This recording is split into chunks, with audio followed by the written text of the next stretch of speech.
Good evening, guys. Welcome to this channel. This is Viperstrike here. And today,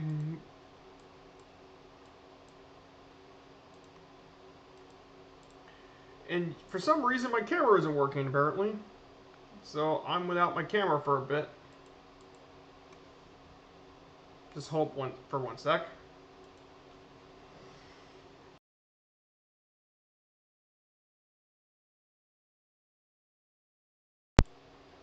Let's see if that works probably better. Something's going on with my webcam for some reason. It's not working. Good evening, says Goblin Zeus. Nice to see you. So we're right here in Washington, D.C.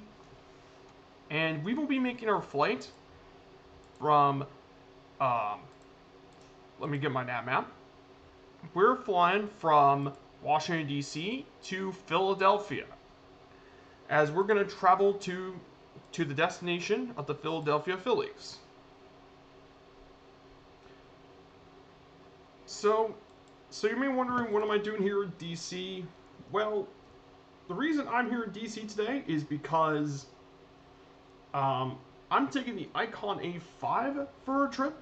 Now, the Icon A5 is a unique kind of plane. It is the only plane in the base Microsoft Flight Simulator that can actually land in water safely. Most planes, you don't even want to think about landing in the water, but this is actually the one plane that you can actually land in the water. So right here, if you look at the cockpit, you can definitely see it's got some really nice features, and it's got some really interesting things that only this plane has. For example, it's the only one of these planes that has a water rudder, which will allow it to control itself in the water. And its top speed is around 75 knots at cruise speed. It can go a bit faster than that, but after that you don't really need much more. So let's set this up for a bit first. Let's turn off our... Then we gotta turn on the master switch. That's located right here. Once we get the master switch on, we can go here. Then we turn on the fuel valve, which is a pretty simple... Oh yeah, if you have those airplanes too, that works. That works perfectly good as well.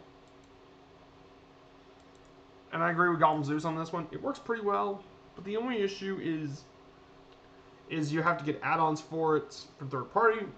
I'm just saying, for those people that don't have any third party, this is the only plane that you could use in the base. Turn on strobe lights. Bats.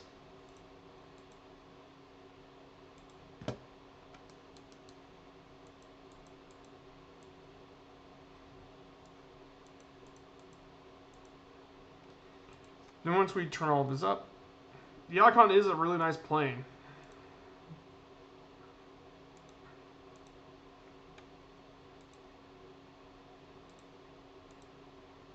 We return back to idle. Then we turn off my thing. Let's push back to stop. Then we're gonna have to get on to the runway. So we gotta turn off the parking brake. So this weekend, guys, has been E3, and it's been quite the interesting E3 if you ask me. And for Flight Sim in particular, we got some really nice news that Flight Sim is finally coming to consoles on July 27th. And I am super stoked for this because they'll finally let console players finally get the experience that we PC players have had the luxury for so long. I am wondering though, how would the multiplayer work? Would it be cross-platform? Those would be my kind of questions. I'm hoping someone can help me clarify on that. I just solved a notice earlier.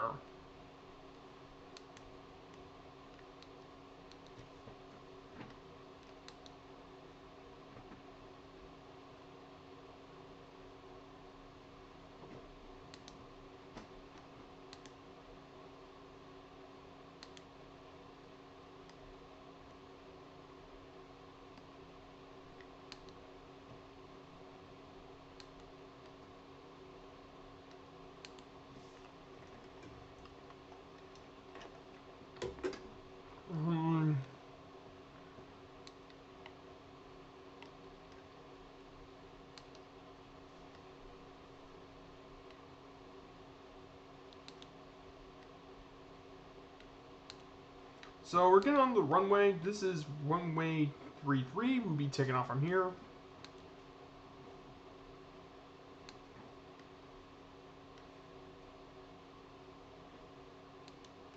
As well.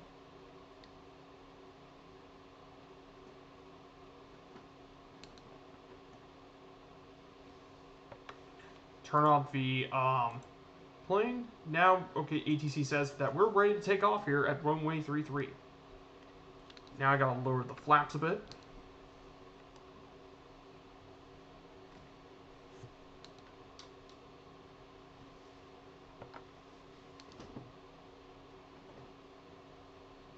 And I'm gonna go ahead and take off for a bit.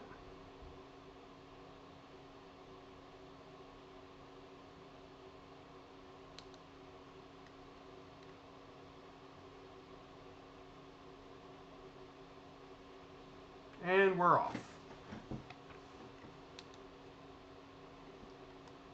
Definitely nice, and we'll be visiting Washington for one last time. So we're gonna fly over the bit of Washington, D.C.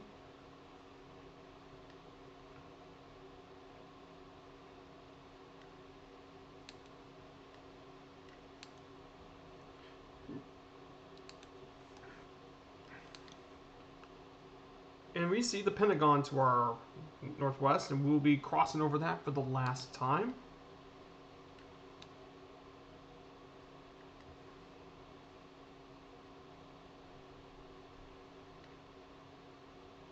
There's the Washington Monument.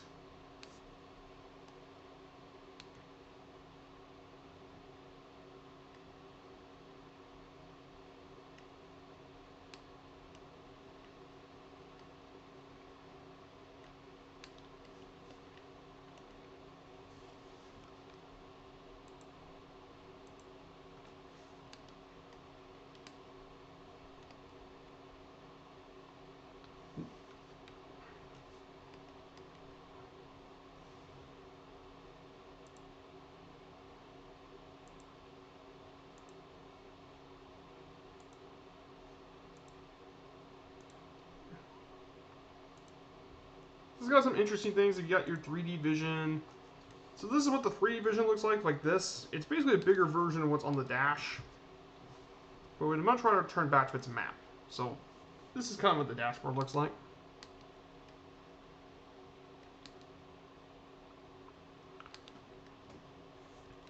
Now before we take off for one last time to the destination, I want to show you one of the unique things about this plane. This is actually a seaplane, and I wanted to show a quick water landing before we get here.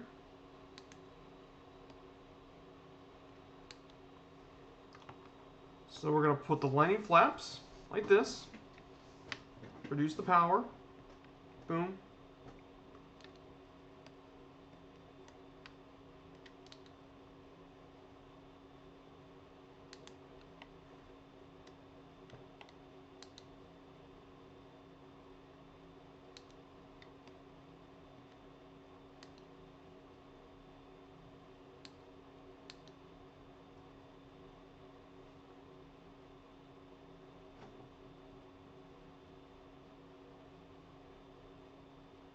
And yes, this thing can land in water. How cool is that? Do a quick touch and go water landing, and we're gonna take back off.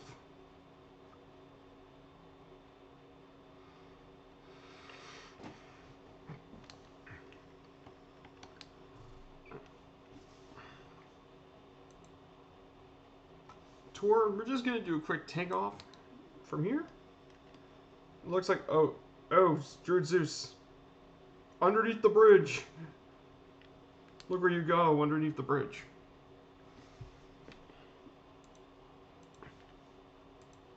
It looks in the chat. I see HCBR in the chat. Nice to meet you, man. So, we're actually heading to our first destination here. This would be around a 73 nautical mile leg. And we'll be heading to Shenandoah Estates. And that's actually not far from Dover. And that's somewhere we've actually been to recently with Colonel Fork's Chase the Cup series. And we went to Dover. Unfortunately, things did not go well for Colonel Fork, and I'm hoping things get better. But we'll be able to visit here today as well. We might even get a bit of a flyover over the track as well.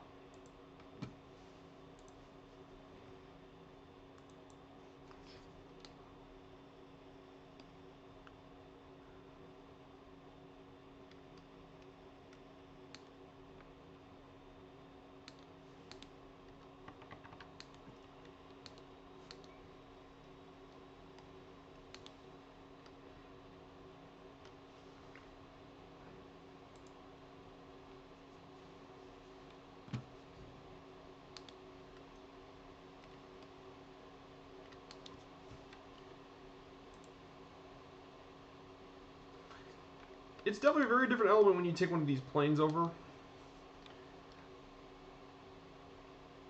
Now, I did get the Stearman. Have any of you in the chat ever got the Stearman a bit? I just bought it a couple days ago on the Microsoft official sim marketplace, and that thing is an absolute joy to fly. And I might be able to take it for the next. I may be able to take it for next Sunday.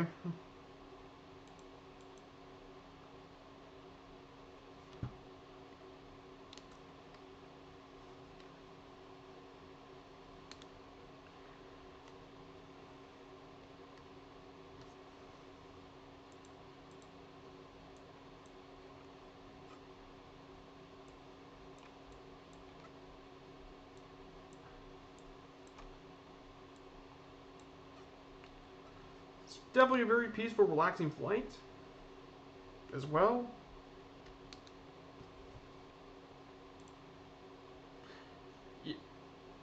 Yes, that is right, Goblin Zeus. The Stearman is a wonderful plane. It's an awesome plane, and I can't believe they managed to sell it for only 15 bucks. Like a plane that good, high quality for 15 bucks is like an absolute bargain.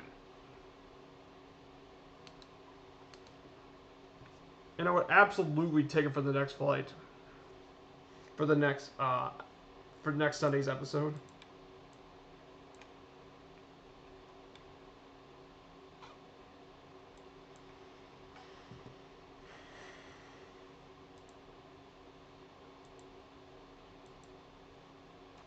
Yeah, it is cheap. But hey, it's cheap but really, really good. And I mean, those are the kind of the planes that I like. Is the ones that are not super expensive, but are high quality. Those are the kind of best planes you can get.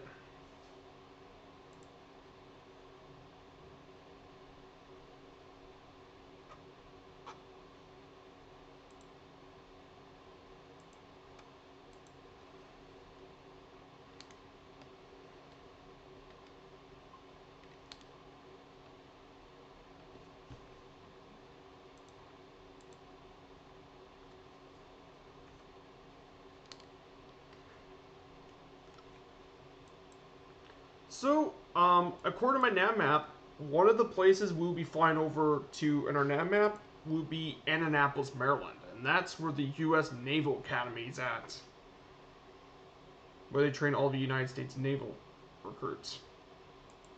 The Raphael Cauldron. I wonder, hey, Goblin Zeus, since you have the plane, do you know when that might actually come to the official marketplace? I'm hoping that plays here at some point. So, and one more question as well. How much does that plane exactly cost?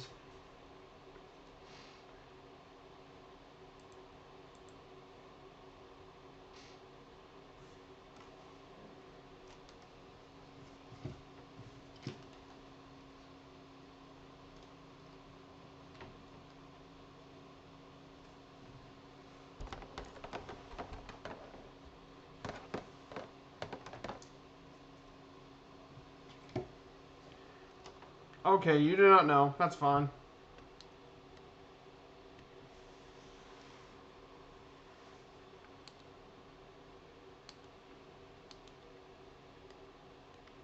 You got 10 euros. Okay, so it's really cheap then. Got it. If it's as good as people say it is, it will be like the Stearman. It'll be a really awesome addition to any hangar, that's for sure.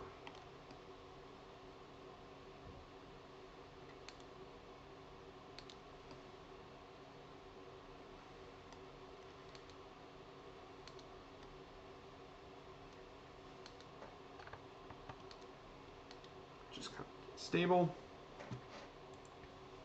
Just follow the flight path.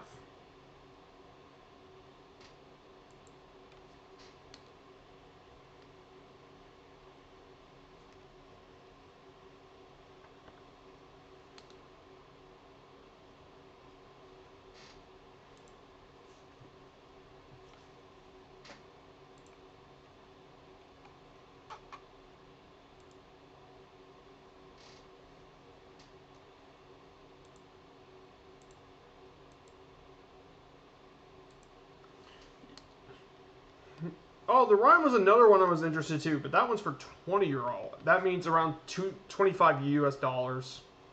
Just doing the euros to from euro to US dollars.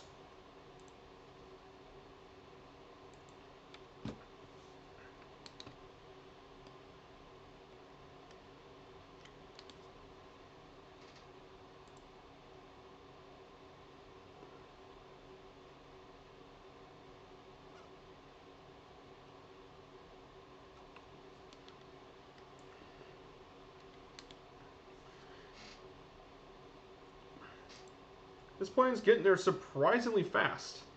Because according to my nav map, I'm going around 100 plus knots. Hello, hey Allison Johnson. Hey, I really appreciate you coming visit today. I hope you have a good time with your other half, alright? And don't worry, I'll also get you a cheesesteak too. A Philly cheesesteak.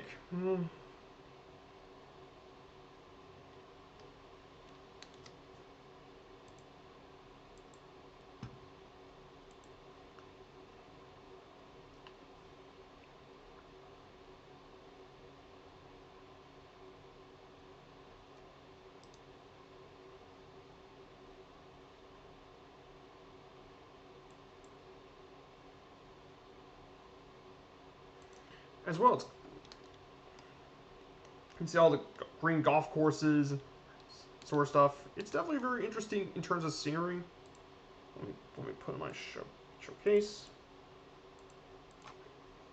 I mean, isn't this just absolutely gorgeous? It's amazing. Absolutely incredible.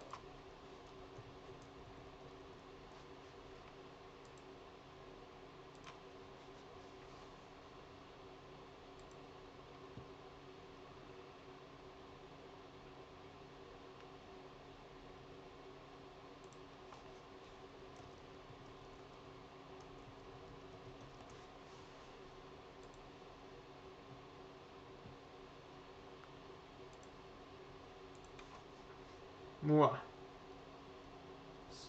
Absolutely incredible. Ever since I got the Murph settings thing, I mean, this flight sim looks even better than it did previously. And it's still doing really good for my frames too. Looks absolutely gorgeous. I love it here in Washington.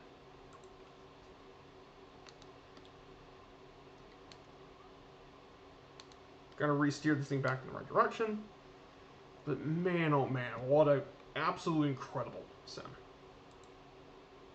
And that's why I'm so happy to finally see it finally come to consoles. As long as they get DirectX 12 and other stuff fixed, added in, I think the game's going to be good to go. That, DirectX, and the stronger servers, and there are the Thunderflies. 3 of them. Looks like Mort, DanSG, and HCBR are here. Good to see you guys. Unfortunately, for some weird reason, I only see you as CJ4s. And I do have your new livery.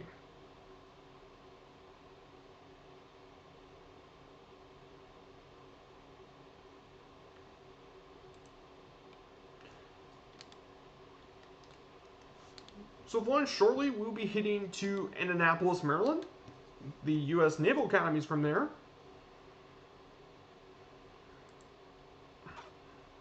And yes, the U.S. Navy actually has its own sports teams and such. As well, including college football.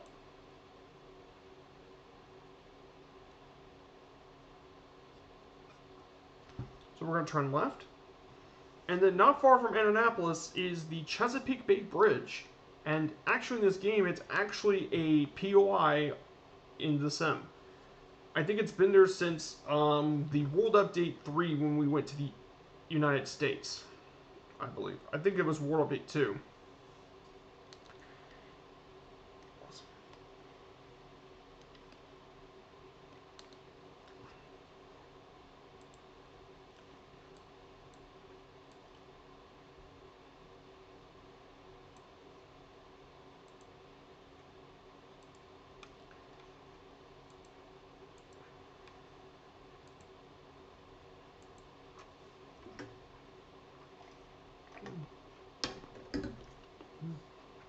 I'd like to apologize to you guys. If you guys don't see my face, it's okay.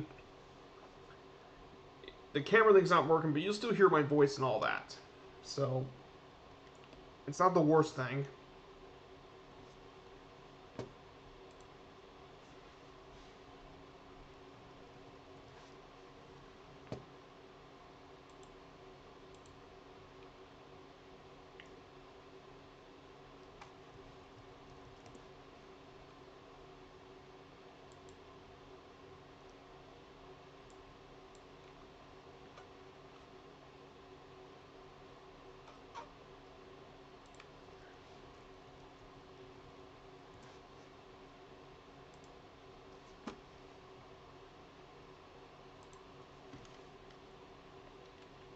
It is okay.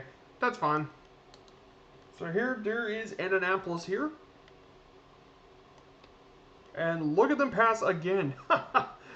Yeah, these guys are so good. I've seen them practice every day. I usually talk to them, hang out with them. I know the Fire Thunderflies really well.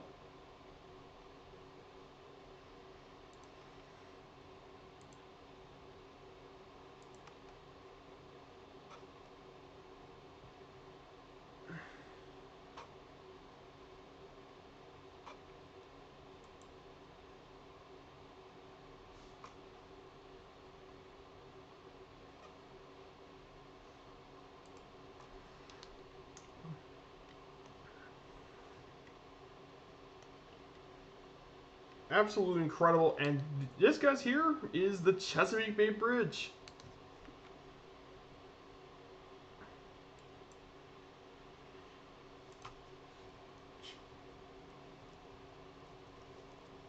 Now, this bridge is actually a very interesting bridge. It's actually both a bridge and a tunnel. It's 17 miles long. And it connects through the rivers of the James and Elizabeth Rivers in the state of Virginia.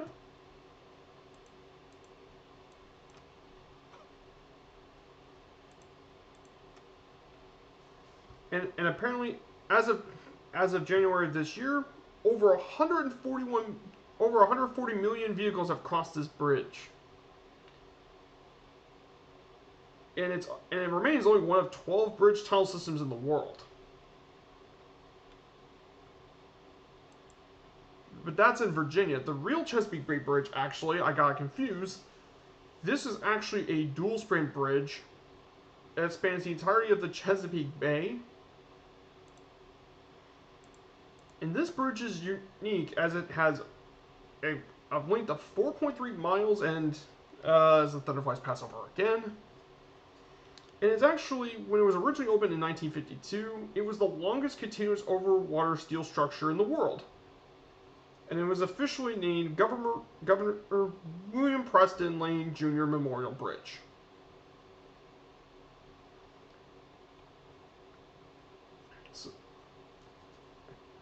So we see it in the official landmark as an actual bridge.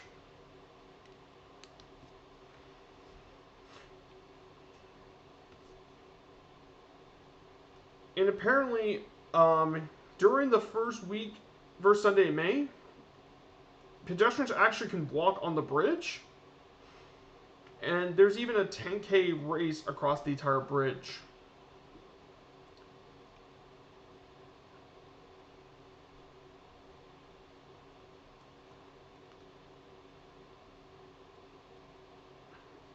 And there have been plans to actually expand the bridge too. So definitely that's all of these things to keep and watch.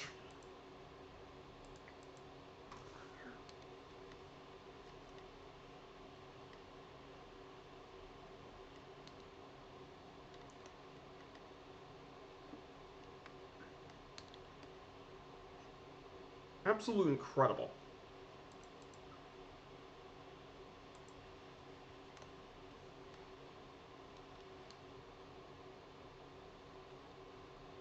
Boom. Yeah. Yeah, those guys are good. They got that good for a reason. And there's the Chesapeake Bay Bridge.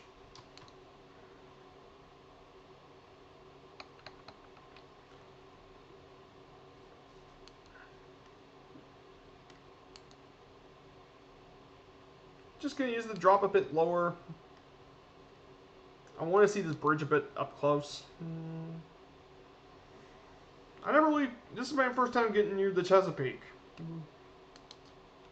But I mean, absolutely beautiful. They did a great job with it. Then down. I'm gonna have a challenge though. I'm gonna see if we can get underneath the bridge.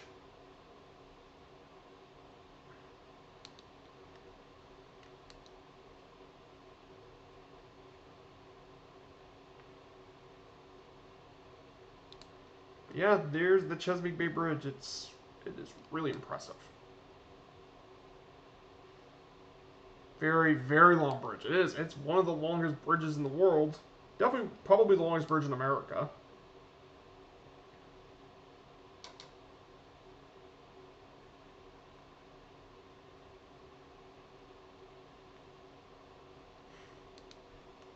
I want. I'll pay 10 cool credits if anyone could land on the bridge.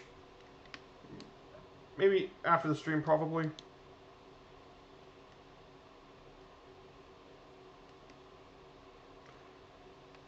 Oh wow! Look at the Thunderflies go right between the bridge.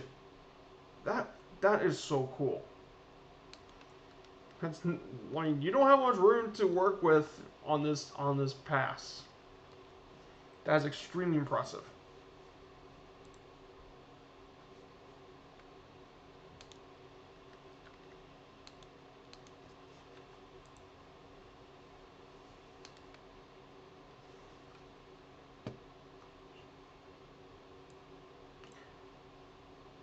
And then we're actually heading towards the state of Delaware. So I think we just entered the state of Delaware. Now, Delaware is actually really interesting. This is, in fact, the state of Delaware is actually the first U.S. state to be admitted into the country, actually. Is in here in Delaware. It was admitted into the Union in the year 8. Delaware was actually the first state to be there. In fact, in the original timeline, Delaware was settled by the Dutch.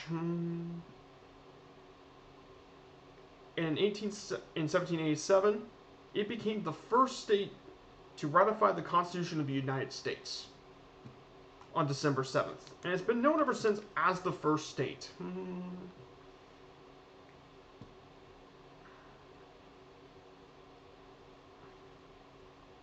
And believe it or not, thanks to its corporate tax laws, the state of Delaware is actually home to 50% of the New York Stock Exchange businesses, and 60% of the Fortune 500 companies are home here in Delaware.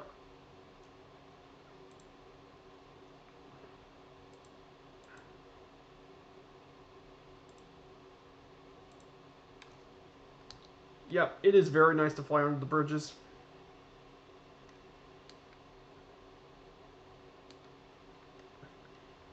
And this is also another really good reason to take the Icon. If I ever feel like wanting to take a water landing, I'm more than free to actually do that.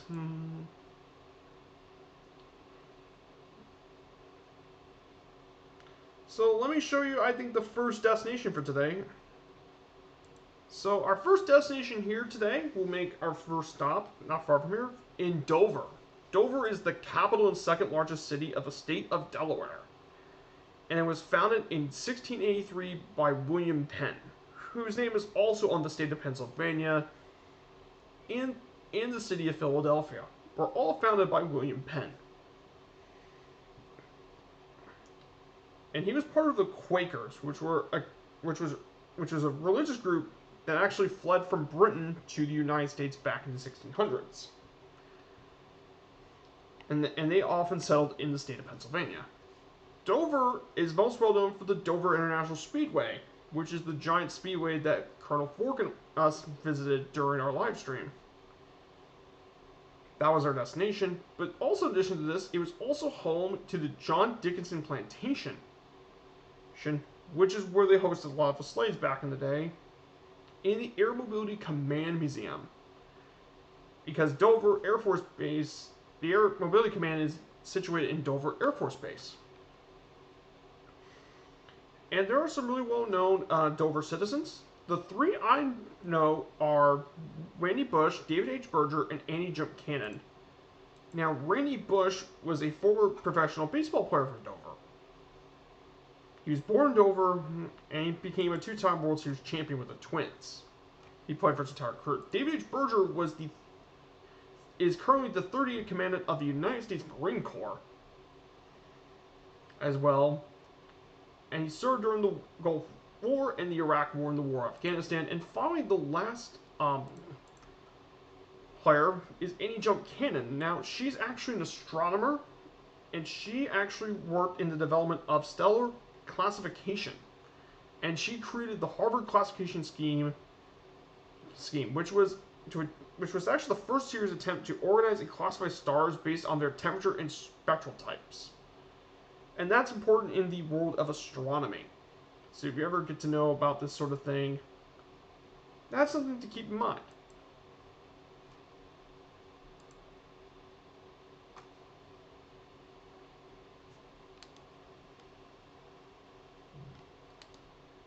And there they go, pass it again.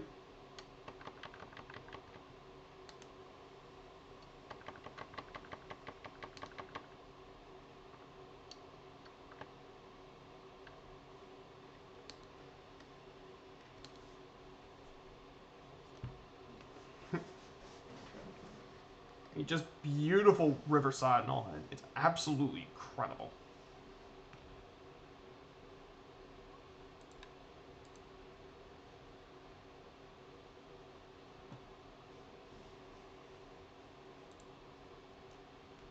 Oh, you have a doctorate in astronomy. That's awesome, Goblin. So you're probably used to, so you're obviously used to the Harvard classification system, I bet. That's really cool. I didn't know about that. I got a bachelor's degree of biology and a minor in chemistry from my college.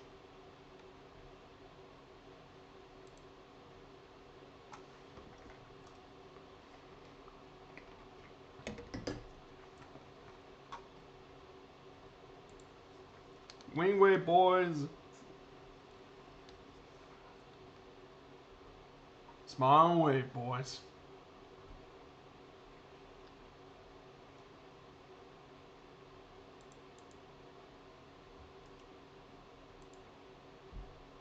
Good for you. Yep. Science education is probably the one I got along the best. Originally, I was supposed to be in accounting, but I never really had interest in it. I lost interest, so I became a biology. But I mean, I had a good time with it. I remember, hello, ABG, MLK types of stars. Yep, those kinds of stars. That's right, Kazaki. Nice seeing you around here.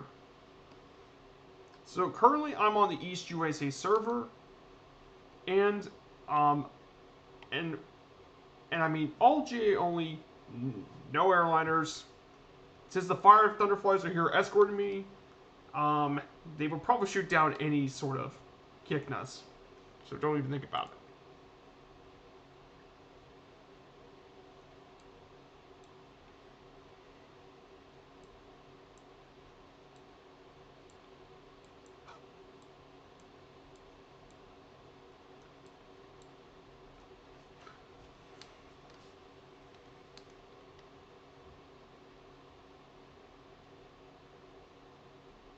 Look at them go.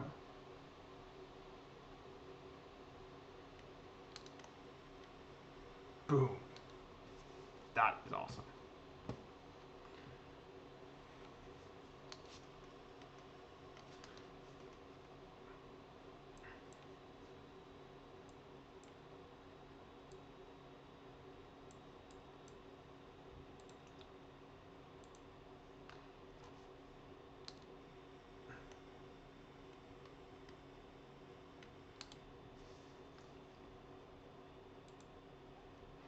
Oh, and here's the funny thing too, for those that didn't know, this was actually the plane that was used by former Phillies and Blue Jays pitcher Roy Halladay.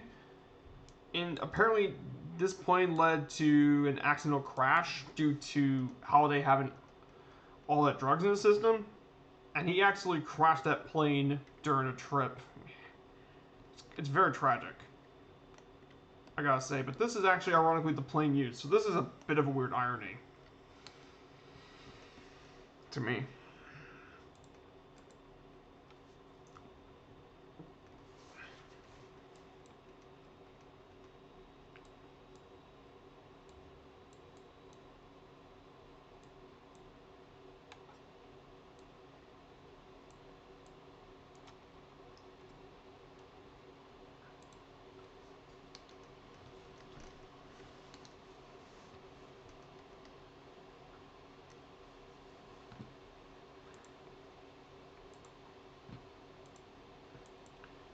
Let's just try some live water, see what it's kind of like.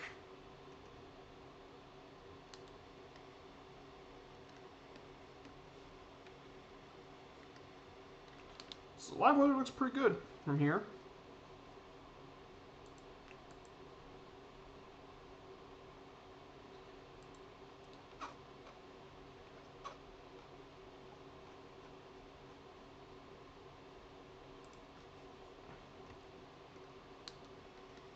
Absolutely great. Just oh, let's see, just got behind. Now, unfortunately, I don't have a mod that can disable the nameplates, but I mean, it's also good to see who's around and all that.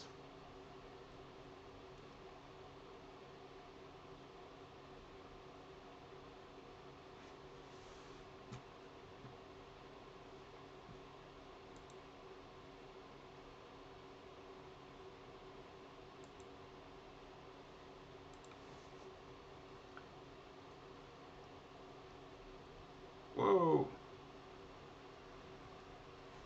Hey, you damaged my plane. That's it. I'm suing. Ah, hello there, friends all. Welcome to the chat, man. Good seeing you around here. So I'm on the East USA server.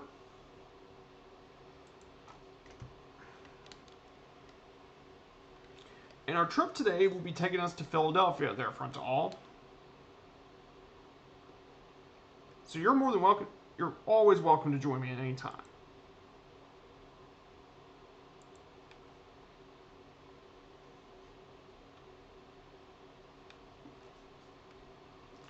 New mic? No.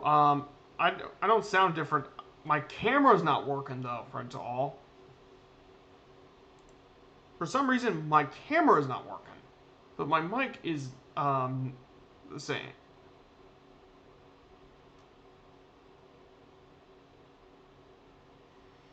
Or is it my webcam not working? Just hold 1 second.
That's incredibly weird, though.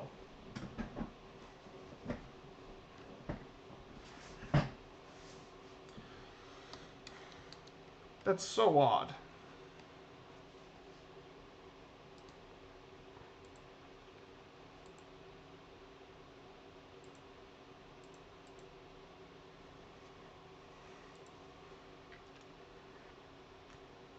Hey, I think this thing works. For some reason, the capture thing's a bit different.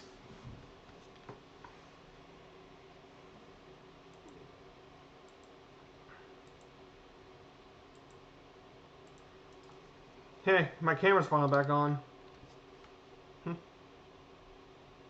Where are you at? Where I'm at now? Well, according to my nav map, I'm not far from Dover International Air Force. Not far from all. The views you on, yep. And I also have the Thunderflies with me today.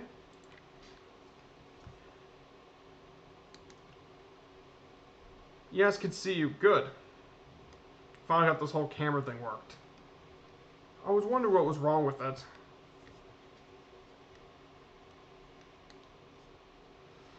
So earlier, we were flying over the Chesapeake Bay Bridge, which was one of the longest bridges in the U.S.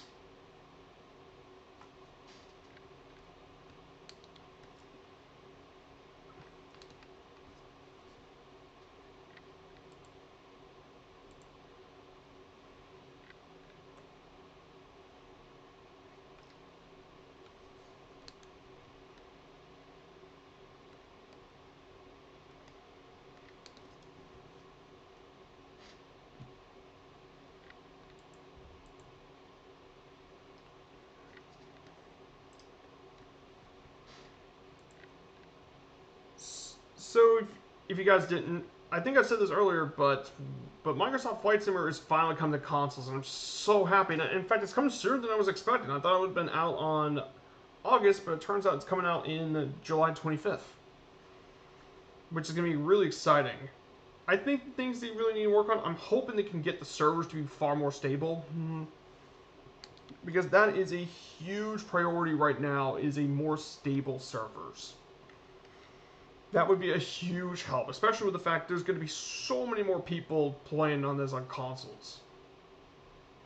Because this is practically unprecedented. We don't usually get flight sims like this on consoles. And that's something previously that PC players have had the luxury of. But now that's coming to consoles, they really got to make the servers much better.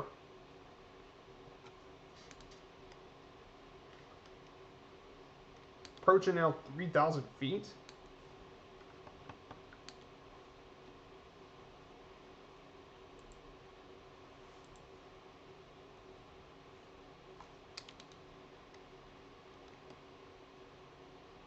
I see Kazaki Flyer. I do not play console, but it's good for the players who have consoles. Exactly. I think that is what the flight sim community has been needing for ages, is some new, fresh faces, and I think console will finally give it to us.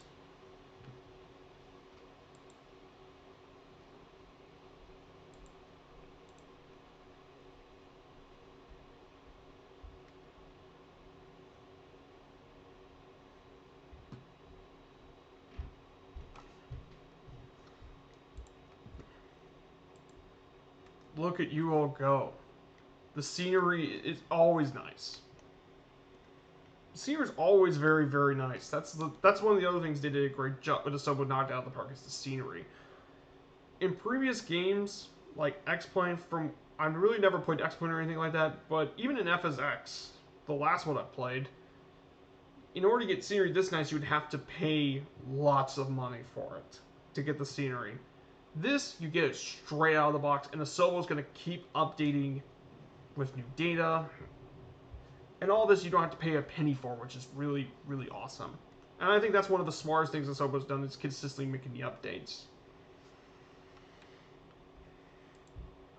It's a good way of keeping the game fresh.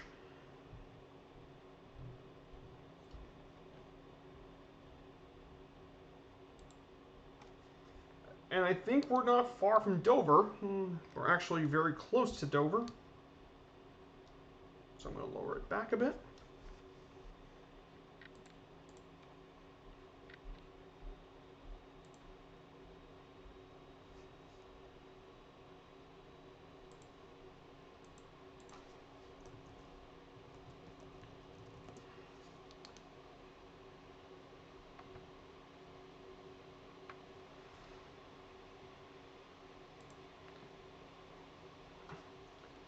So in terms of standings, I want to keep track of the regular season standings, if you guys don't mind. If you guys don't mind. So for the regular season standings, as of now, my team, the Tampa Bay Rays, #1 in the American League with over 40 wins. The only team this season to get 40 wins of the season will be my Tampa Bay Rays. Woo! The American League Central would be the other team to get 40 wins so far. The White Sox lead the American League Central. And the American League West, the Oakland Athletics lead the American League West. But I mean, it's always very intense in the American League.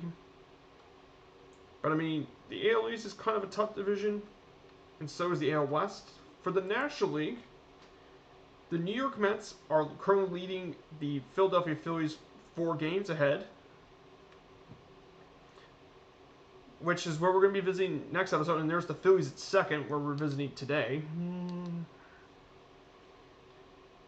Then in the National League Central, the Chicago Cubs are leading the division with 37 wins on for the season. And they're tied with the Brewers for first. Poor Allison, the Reds are second to last in the NL Central. And then the at least they're way better than the Pirates.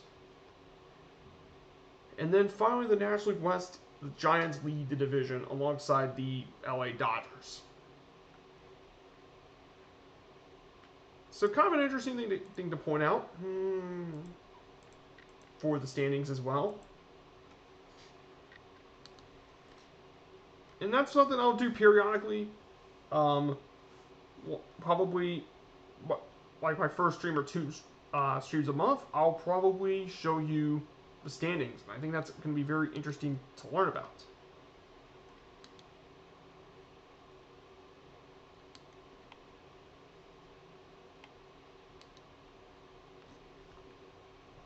As well.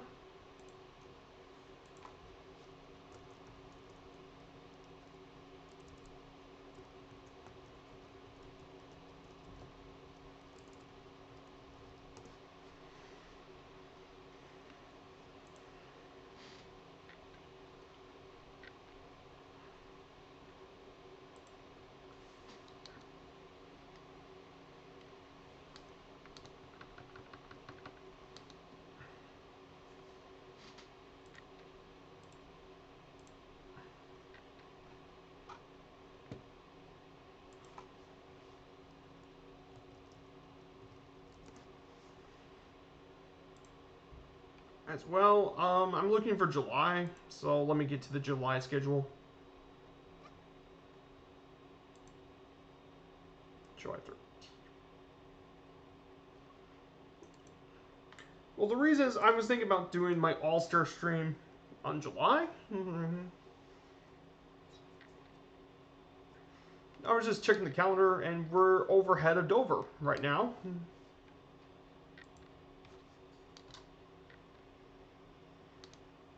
So let's turn left for a bit.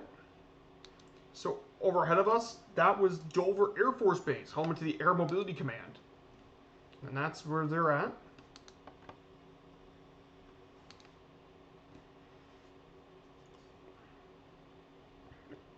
And over ahead, long ways ahead, is the Dover International Speedway. So we'll get to visit here before Colonel Fork does.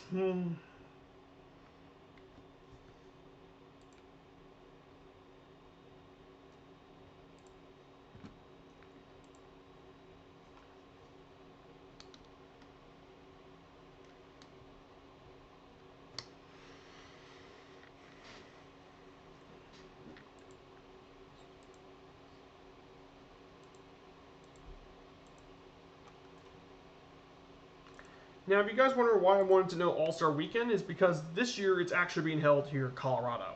So, I'm hoping that maybe during All-Star Weekend I might do an All-Star special. I just hope a lot of new pilots take this seriously. I mean, I'm hopeful too, Goblin Zeus and Kazaki Flyer. So we will visit it 2 times. No, I know we're planning about visiting actually 2 times, yes.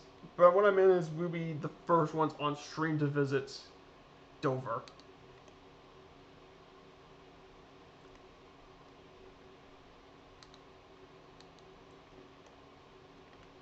And actually, here's the thing about Dover International Speedway is compared to the other speedways, this one's actually represented really well in the sim. It's actually very much like the actual speedway.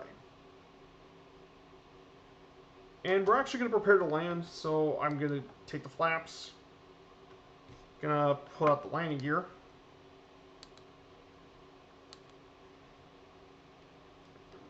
So we can see right here, we actually get Dover. Dover International Speedway, really nice. And I see you, friends all. Good to see you, man. But yeah, this is done extremely well in the sim. And I actually landed here a few times, even took a few pictures of it. Definitely they did a great job with it. The photogram, I'm glad the photograms you got to the speedway.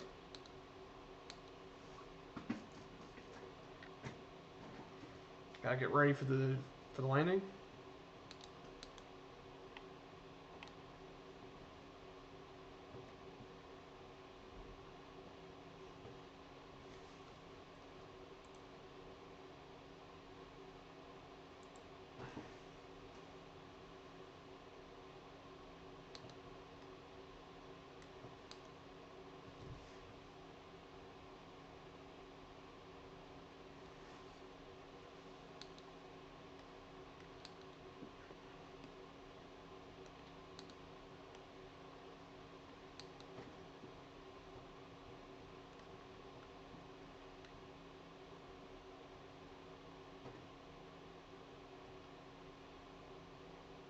This finally brings us to the next. Almost got it. This will not be an easy landing. We'll be landing on runway 4. So this is not going to be easy. It's really thin. It's a really thin runway.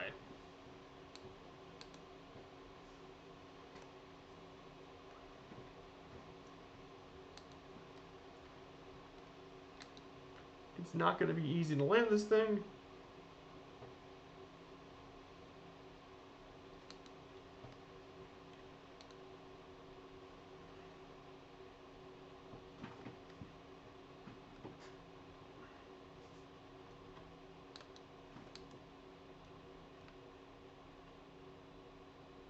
Look out. I'm going to have to be careful. Trees. This is going to be a really weird landing. Oh boy. Don't want to destroy their multi-million-dollar jets. Okay. And I like this. Whoa, whoa, whoa. Okay. Okay, got it. That is close. I just did not want to damage their multi-million-dollar jets.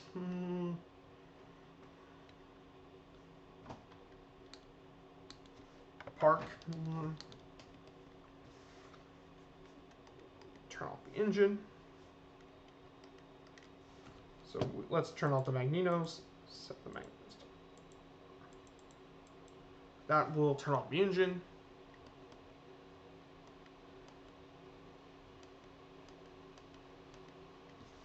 And I think I'm ready to turn off my battery. That will finally complete that leg of the flight. Just scraping off the squirrels. Yep. I see you there, Mart.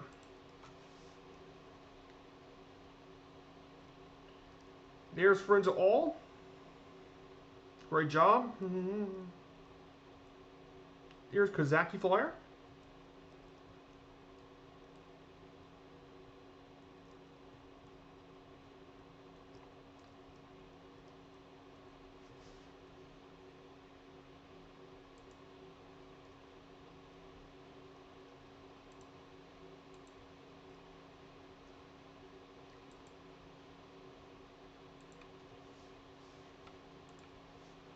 And here is Kozaki Flyer. And you brushed a few of the trees. I think you got it, man. You got it. Down you go, Kozaki Flyer, and... Oh. What's going on?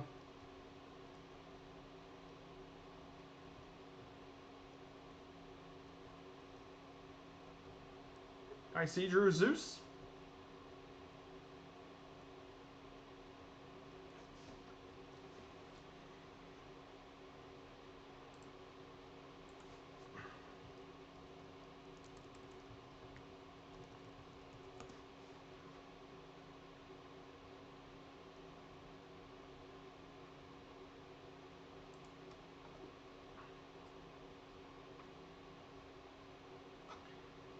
let me see let me see this.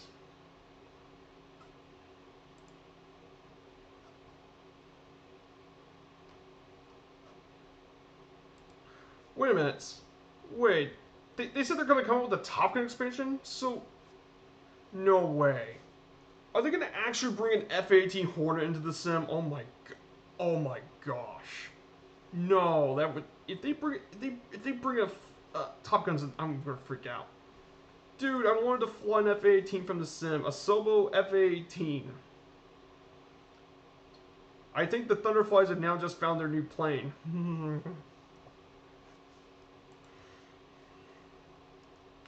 You got it, Drew Zeus. You got it. You got this, man.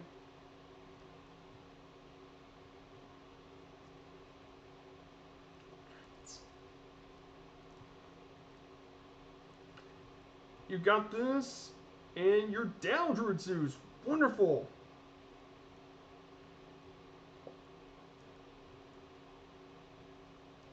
Not the easiest landing in the world. There's Kozaki Flyer. Absolutely wonderful to see that.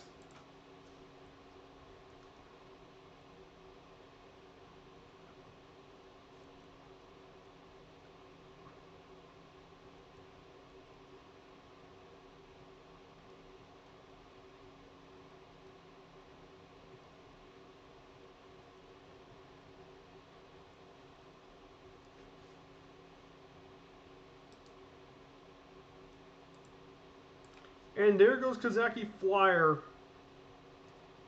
Good work, man. That was a smooth landing. Whoa, a little uncertain, but you got it.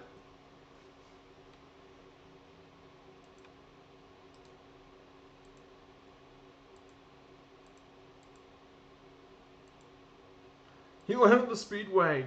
Got it. Well, actually,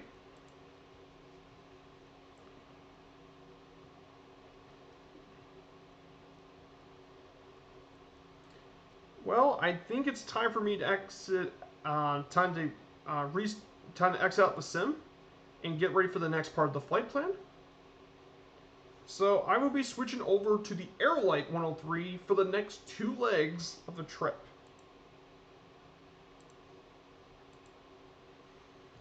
And if you're wondering why, well, let me show you.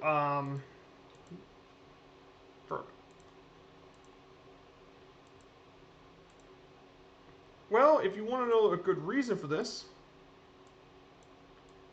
as well, for the next 2 legs of the flight, it would be 29 nautical miles to get to our next destination, and then another around like 30 nautical miles to get through to the final leg.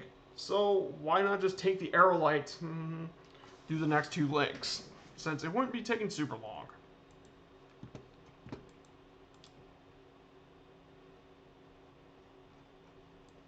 So let's get here.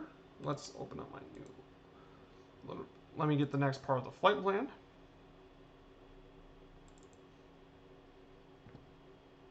And let's bring out the Aerolite for a bit.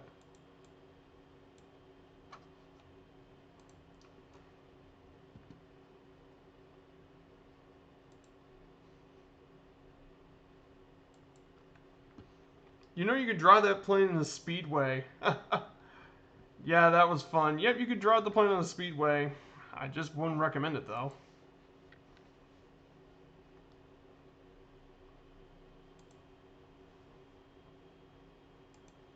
I've heard they... I want to know what else they revealed in E3 besides just the... Yeah, it's okay for the ultralight. Like I said, it should... Like I said, 29 nautical miles for the next leg is not going to be very long. It's going to be a very short flight. The Aerolite can easily take care of it, and I've been through a lot of long flights with the Aerolite myself on Coffeehouse's stream, so I'm kind of used to know how to fly for quite a decent distance.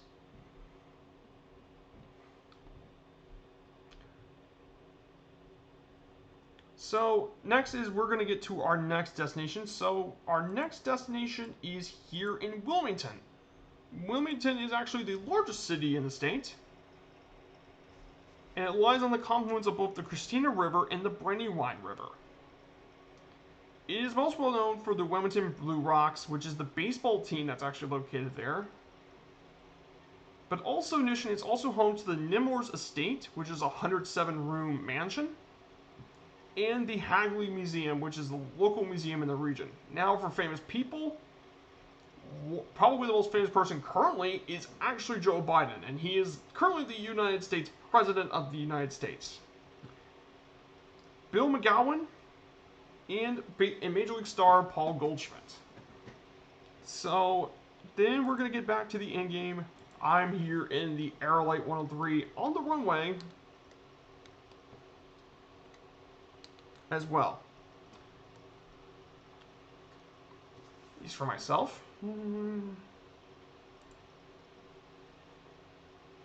And yes, Wilmington is also in the photogrammetry as well.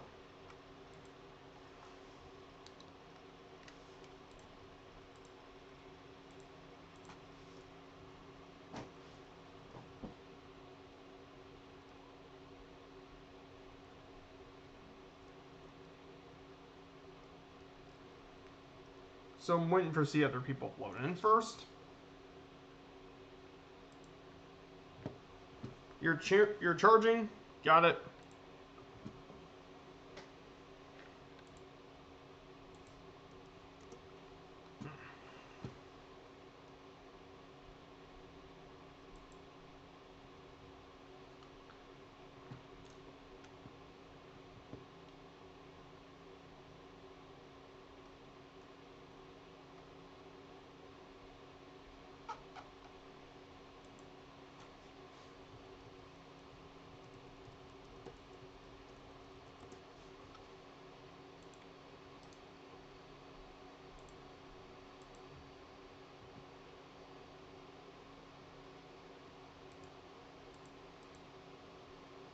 I'm just looking at the trailer right now, and I'm super excited for it to finally come to consoles.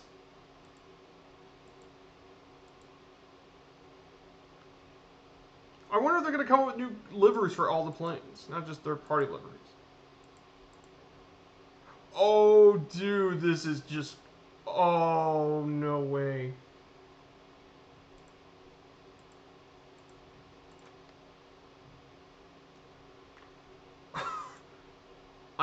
I cannot believe it.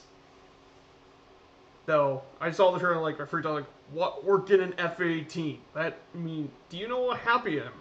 I finally can fly a military jet. I don't have to get it from a third party. You're going to find out how well this is going to work. Oh, it's going to work just fine. Though they're going to have to update it for supersonic speed. As well. It's actually insane.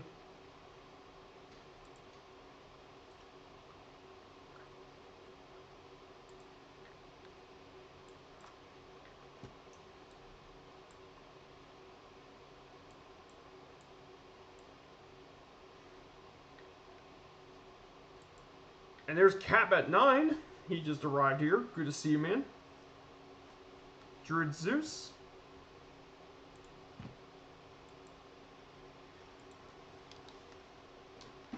And you know, I'm going to prepare to take off for a bit. I'm going to go ahead and take off for a bit. You said they're going to bring the F-18? Yep. They are going to bring the F-18. I meant my Stearman. The Stearman will absolutely work. Stearman would absolutely work there, Kazaki. You said they're going to bring the F-18. Yep, they're going to bring the actual F-18 into the game. It's part of the Top Gun expansion, and it also brings in aircraft carrier landings. I just watched it. It's absolutely going to be insane. I mean, a lot of people are going to be super stoked for this. I bet the Thunderflies are probably drooling all over the place. Give me my F-18. And I bet that Murph is also going to have relive his Top Gun fantasies.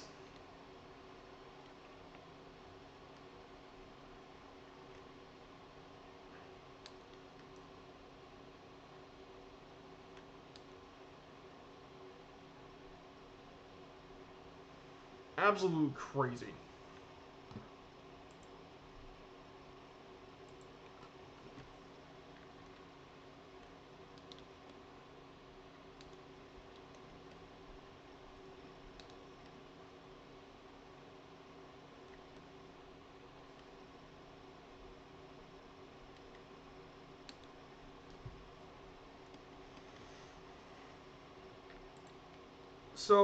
So I need to go to 1 degree um, degrees in Mercator.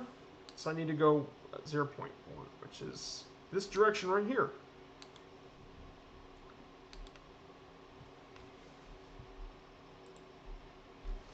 Yes, I am extremely interested in the F-18.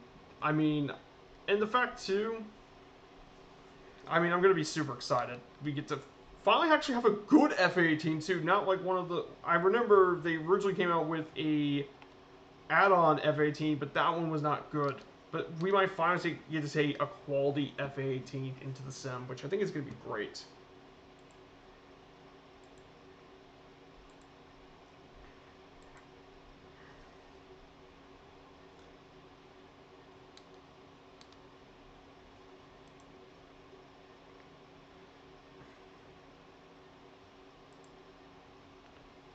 But I think it's going to be really good to finally have that in the sim.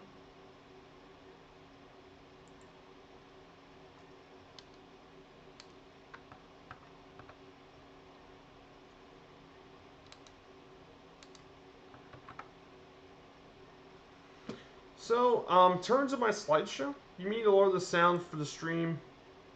Um, Let me do it for 1 sec. I think it's just the fact the Aerolite is a really loud plane.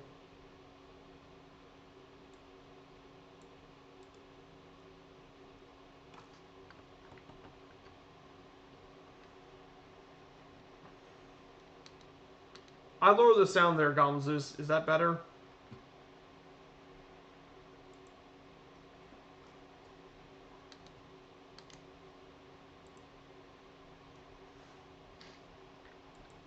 Okay, for the slideshow, we're going to be visiting the Philadelphia Phillies.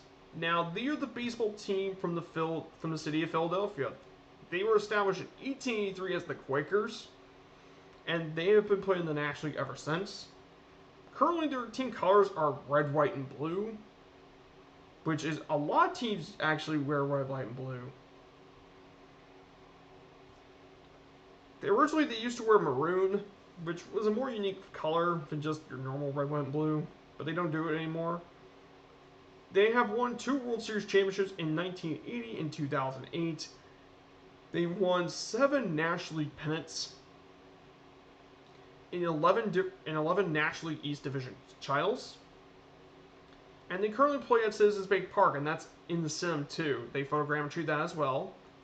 Now, obviously, from the picture from the bottom right, this is their mascot, the Phillie Phanatic, one of the most iconic mascots in all of American sports.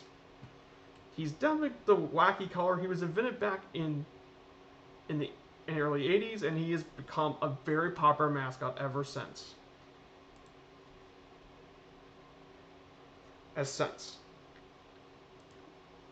Now, the history of the Phillies goes all the way back to 1883 when sporting goods manufacturer Al Reach, who himself was actually a professional baseball player, and attorney John Rogers, they actually got an expansion franchise in Philadelphia.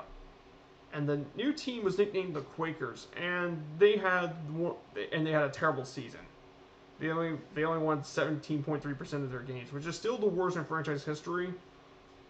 Then in 1887, they began to play at the new Philadelphia baseball grounds, and that was called National Park, and that eventually became the Baker Bowl. And that's in later down my slideshow. But despite an improvement over their dismal beginnings, they never really contended for a championship.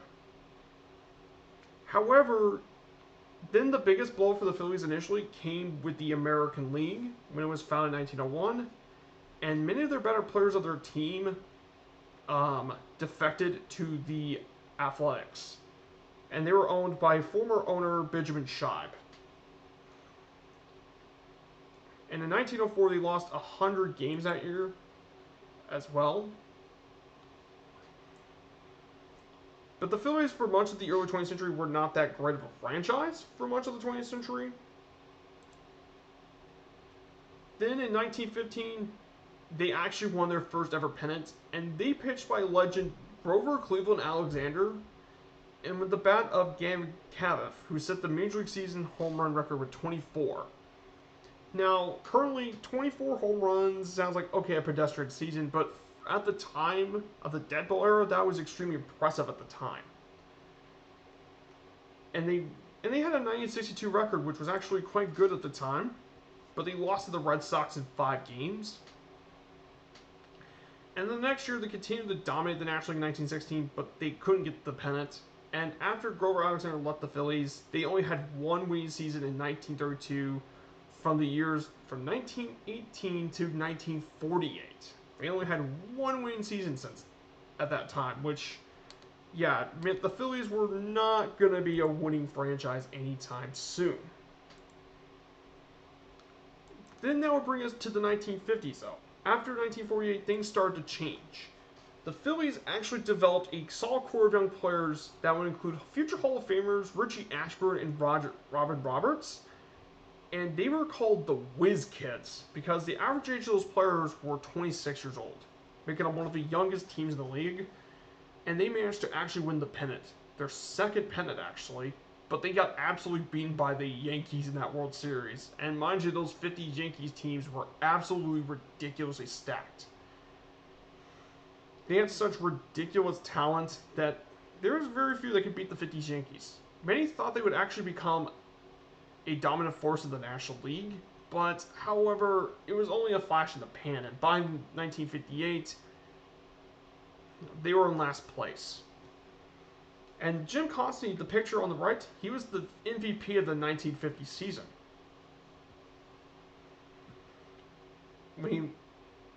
As well. Then we get to the part 4. However, things started turning around in 62 when the team finished above 500 for the first time in 5 years. 2 years later, they actually went 90-60. However, in 1964, they had one of the worst baseball collapses of all time. They actually got a 6.5 game lead in 1964 with only 12 games left to play. However, then the bad luck happened. They lost 10 games in a row, and because of this, they finished 1 game out of first, losing the pennant to the Cardinals.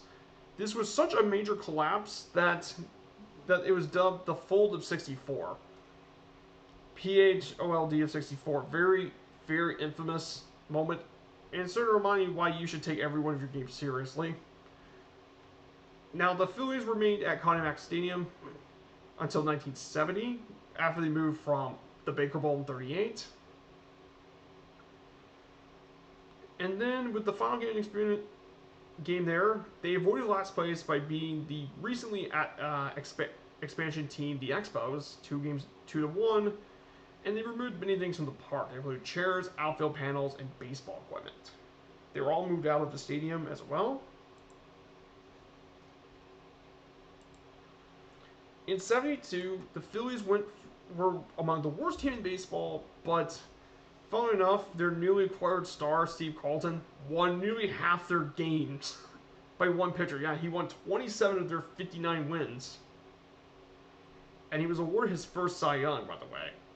And in the 1970s, they actually had some success. They won 3 straight division titles from 76 to 78. However, they fell very short in the National Championship Series, both against the Reds and the Dodgers. However, 1980 was finally their time to shine. They not only won the National League East, they defeated the Houston Astros in a very memorable NLCS itself to win their first pennant in 30 years. And they faced the Kansas City Royals in the 1980 World Series. And on the backs of players like Tug McGraw, Mike Schmidt, and Pete Rose, they won their first World Series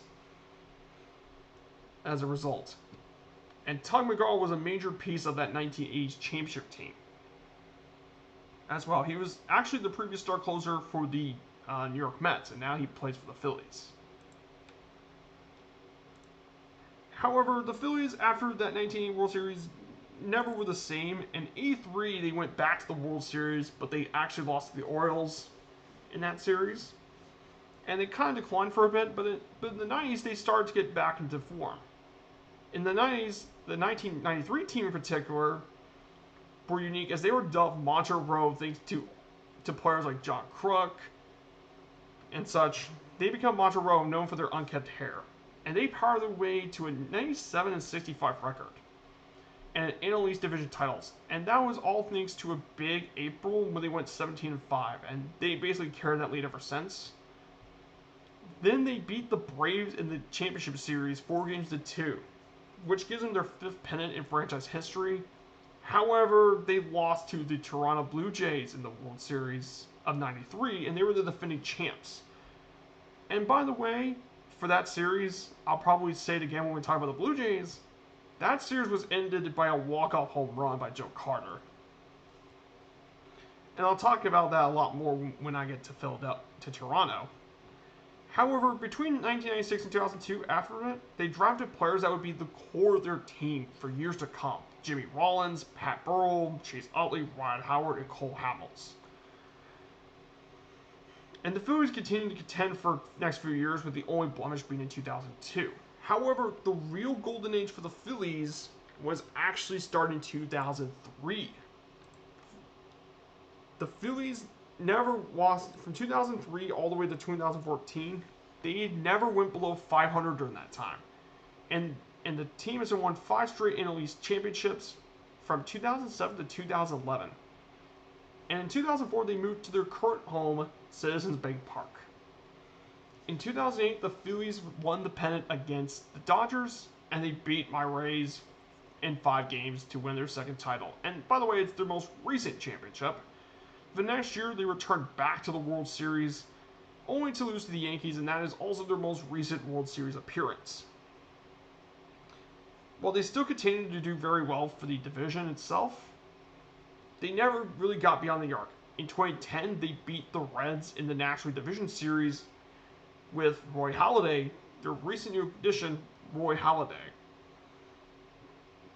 In 2011, they went back, but they couldn't get past the team in the NLDS. And while they contended for the playoffs, eventually they had to rebuild. And as of 2014 and on, the Phillies are rebuilding, and with newly acquired stars like JT Realmuto and Bryce Harper, the Phillies might hope one day to re-contend back into the National League. And I want to take a second before this, but this here is absolutely incredible. And here it says you couldn't use this as a bush plank.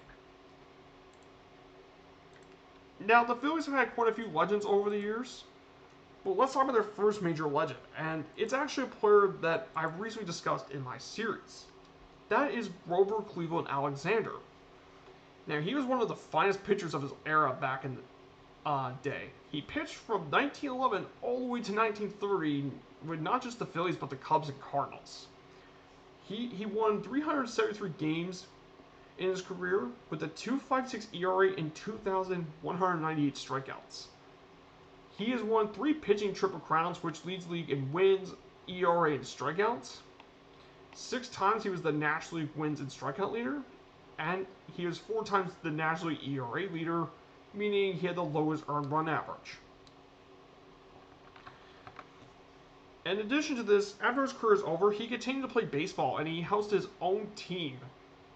His own team called Grover Cleveland Alexander's House of David team, and they tour around the country as a traveling team, and they play with a lot of the teams for the Negro Leagues in there as well.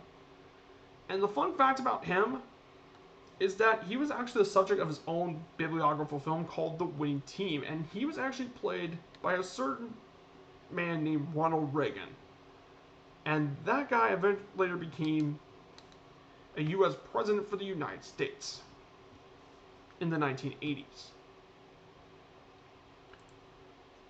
The next player here is Richie Ashburn. Now, he is actually one of the most beloved teams. He's one of the most beloved athletes in Philadelphia sports history. He actually hails from Tilden, Nebraska. And he was one of the major pieces in the Whiz Kids of the 1950 team. He spent 12 of his 15 major league seasons as the center fielder of the Phillies. He hit a 308 batting average with 2,574 hits and 586 stolen bases. And the reason I didn't count his home runs is because he only hit 29 of them. Of his 2,574 hits, he only hit 29 home runs. He was also a 6-time All-Star and led the National League twice in stolen bases. And the thing about Richie Ashburn is that after he was done with his playing career, he became a radio and TV color commentator for the Phillies. And he's been that until his death in '91. And he often worked with his longtime broadcaster and Hall of Famer broadcaster Harry Kalas. And the fun fact about him is that the entertainment area in Citizens Bank Park is actually named after him, Ashburn Alley. And then we will finally, the next one will be Jim Bunning. Now originally he played for the Tigers, but then he came to Philadelphia, and he's one of the best strikeout machines of his era. He is also one of the few pitchers to throw both a no-hitter and a perfect game in his career. He's won 224 games with an ERA of 3.27, and he has over 2,800 strikeouts. In fact, he was second all-time when he actually retired, when he hung up his cleats. He was a 9-time All-Star and a 3-time Major League strikeout leader. And actually, the most interesting about Jim Bunning is that after his playing career, he became a U.S. Senator, and he represented his home state of Kentucky, making him the only Major League player to actually do so, to become both a player and a U.S. Senator. So you don't see that very often at all. I mean, it's just absolutely gorgeous, right next to the water, all flying in the country. Next player is Steve Carlton. Now, he's become probably one of the best left-handed pitchers in Major League history. In fact, he is currently the second most strikeouts and wins of any left-handed pitcher. Basically, for strikeouts, he's second to Randy Johnson, and wins to Warren Spahn. He's also the first pitcher to win 4 Cy Young Awards as well. He has over 329 wins, 3.22 ERA, and over 4,136 strikeouts. And also, in addition to those 4 Cy Youngs he's won, he's also a 10-time All-Star as well. And obviously, for the fun fact, he had one of the greatest pitching seasons of all time. That was back in '72, which is something I just mentioned. He actually won 27 games that year. He went 27-10, and his ERA was 1.97, which is actually insane considering just how bad the Phillies were that year. They were terrible. They were utterly awful, and yet he was the one standout player for the team. And finally, the last legend I want to talk about is Mike Schmidt. I think, in my opinion, the greatest Philadelphia Philly. And he isn't just probably the best Phillies player, I think he is one of the greatest third basemen. He played all 18 seasons with the Phillies, and his combination of strong defense and power just made him an absolutely incredible player. While his batting average wasn't really high at 267, this guy cracked over 540 home runs, which is a team record. Also, he was a 12-time All-Star, a 3-time National League MVP, 10-time Gold Glover, 6-time Silver Slugger, and 8 times was the National League home run leader.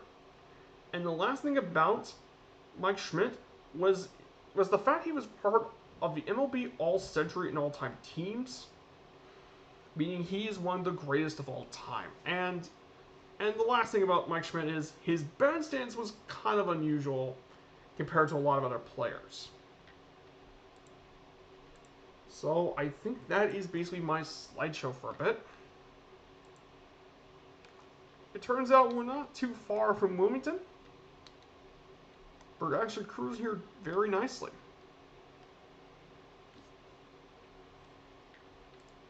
And that's another reason I like taking this plane. This isn't a very far flight. I never really wanted to take. And everyone's name just disappeared for some reason. Oh gosh, everyone's name just disappeared. Oh boy.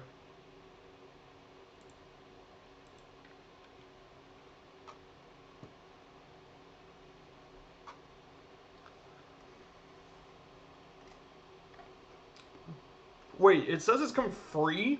I don't have to pay anything for an F-A-18?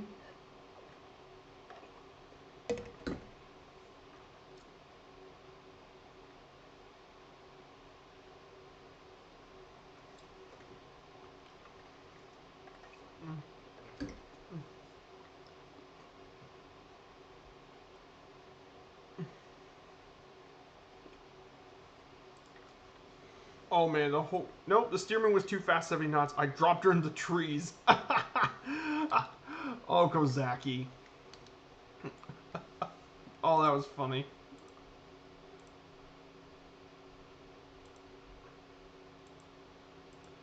I had to change servers for a sec. Because the people were disappearing.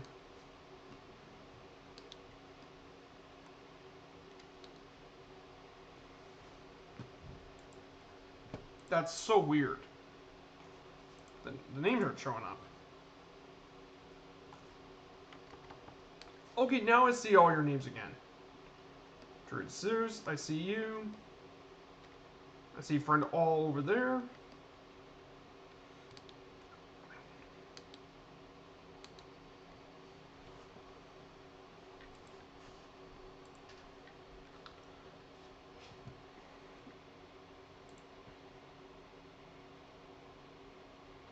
I was looking what else people revealed for E3.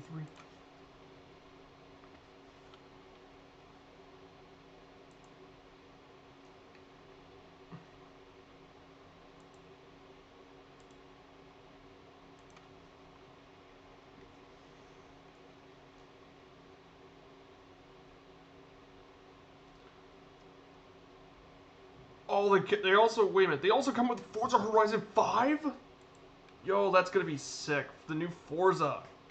Definitely getting it on Steam. Yep. Viva la Mexico. So Forza Horizon 5. There's new stuff about Battlefield 2042.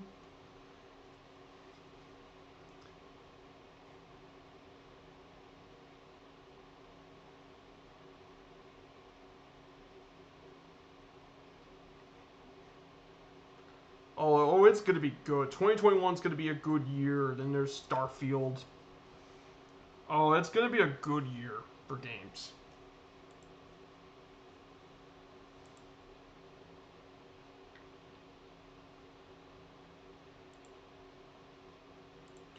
Absolutely insanely awesome. It's going to be a good year.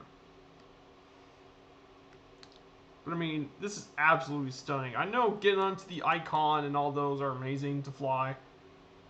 But this here is where you can't beat the Aerolite in this. It's absolutely incredible.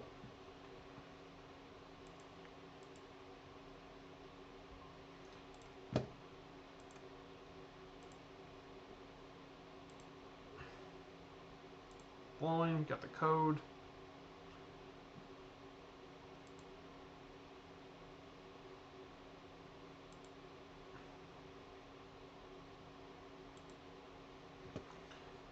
Now we're flying near Delaware City, which is not far from here.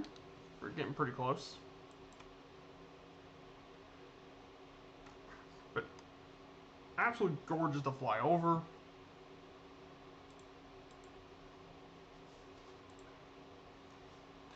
You're also using ATS and ETS too. That's awesome. That's always cool to see new racing sims. But yeah, I'm super excited for the new Forza. That's gonna be awesome.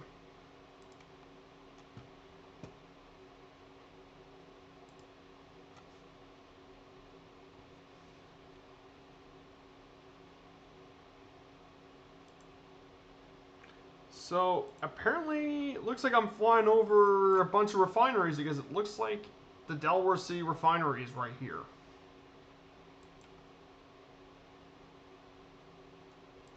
Now, in terms of runway, we will be landing in runway 01. So let me get that loaded up.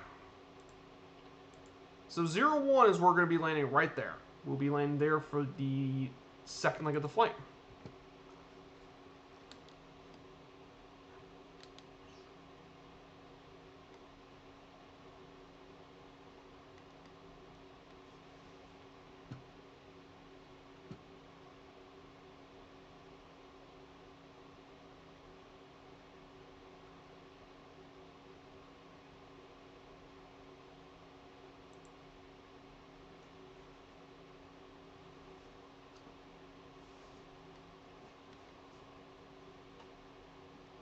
So yes, this here is all refinery. So let's look at this. Over refinery. That's where they do a lot. That's where they hold all the oil and such. Oil, natural gas. It's all being held here. At least for this region.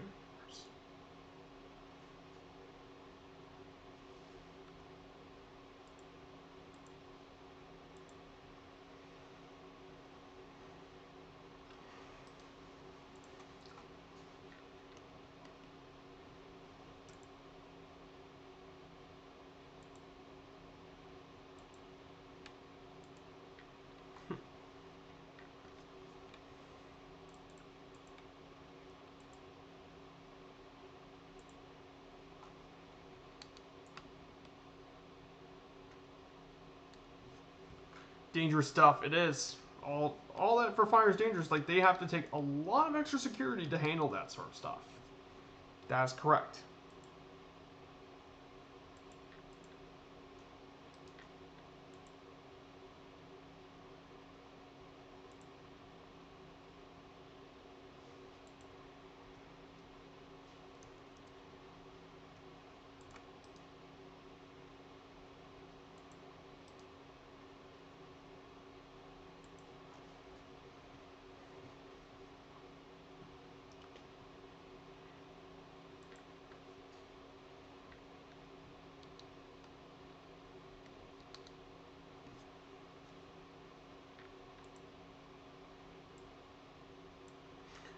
Right here, we're getting near to Wilmington, actually.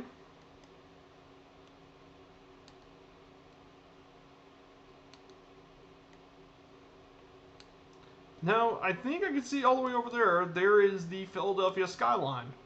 I see just little glimpses of that skyline. There's a raffinery near my town. I saw explosions in the past. A refinery. Yeah, that's the one thing you gotta be very careful with, Goblin Zeus.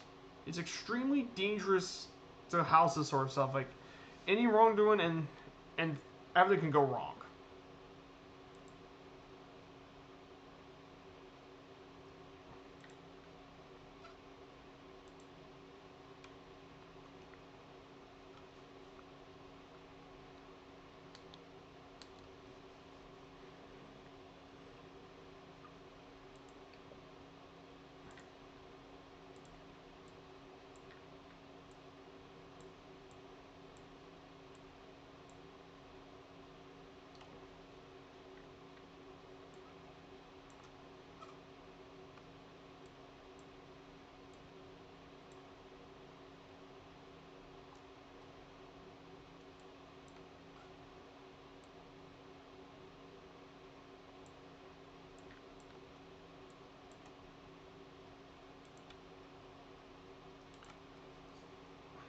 So there's the runway in front of us. Let's land over there.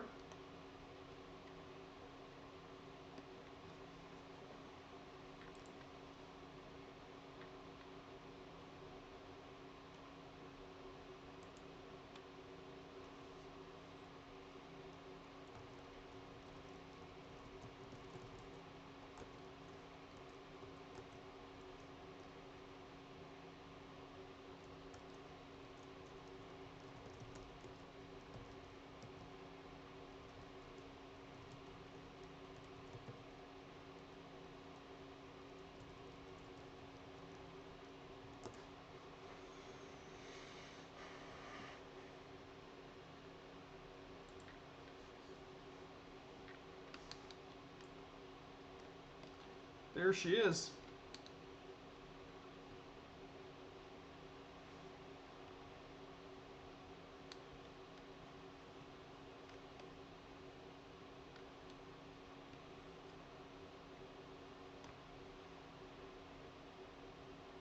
absolutely crazy to see. But I mean, I think it's still a really cool way to fly through all the areas relatively scenically. I mean, the issue if I took an airplane is that I would get there way too fast. I see you, Kazaki. I see you, man.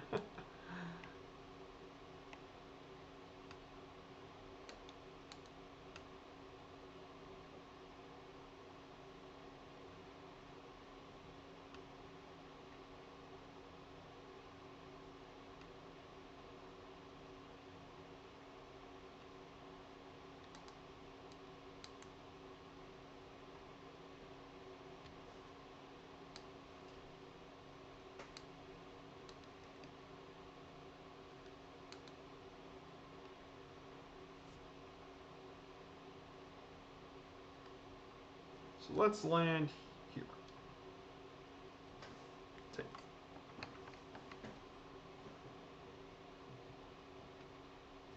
Basically, with flaps in this basically turns into a hang glider.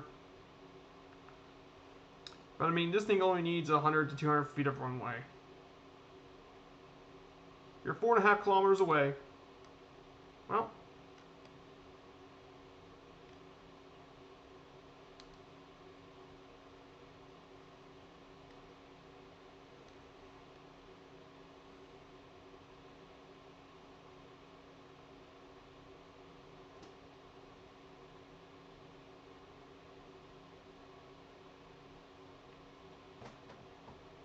boom.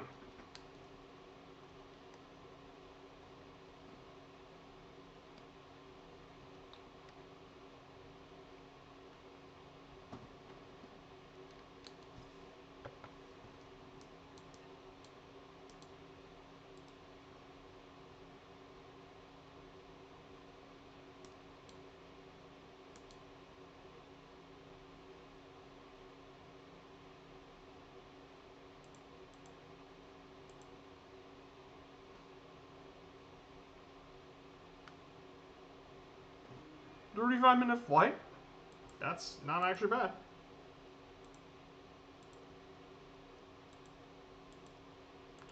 And Kazaki's down, obviously.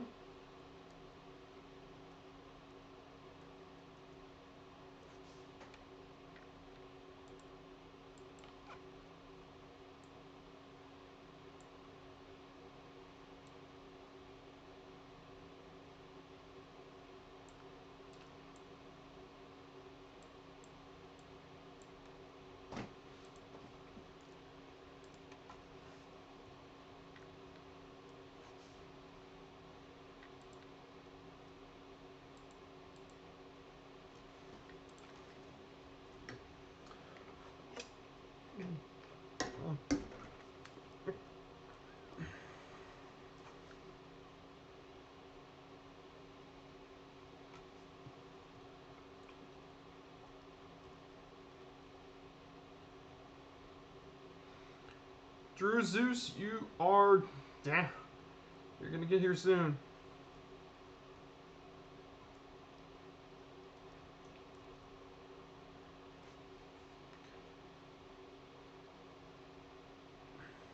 Drew Zeus is down.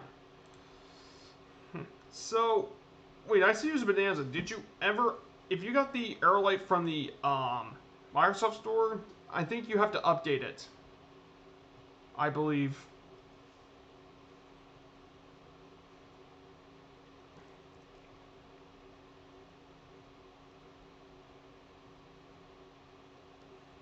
But there it is. I think everyone's down there's friends all up there.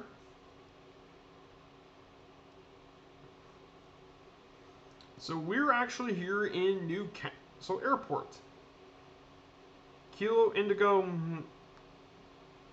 Kilo Delta? You meant Delta. And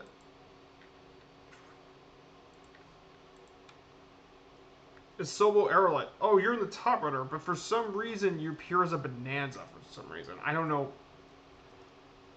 That's weird because I have the Isobo Bonanza. It's not, I think it's outdated. Yeah, I think they had the update a while back. That's why you should always check your content manager and see if it needs any updates. That's what I like to do all the time. Whenever they have... I have updated. Okay.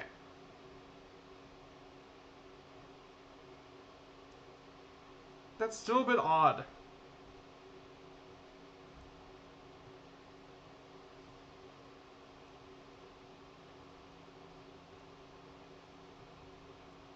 And there you are, friends all. I see you. I see you down there.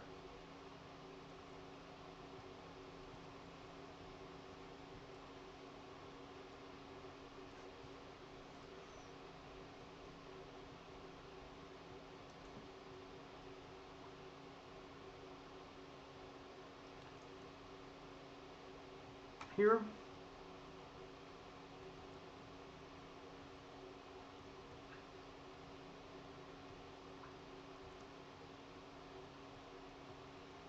Okay, I see you guys here. So, you guys don't have to leave for a bit. We're still going to use the same plane for the next leg.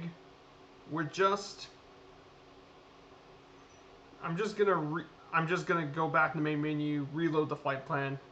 I'm still gonna keep the same plane, so we don't have to worry about any of this.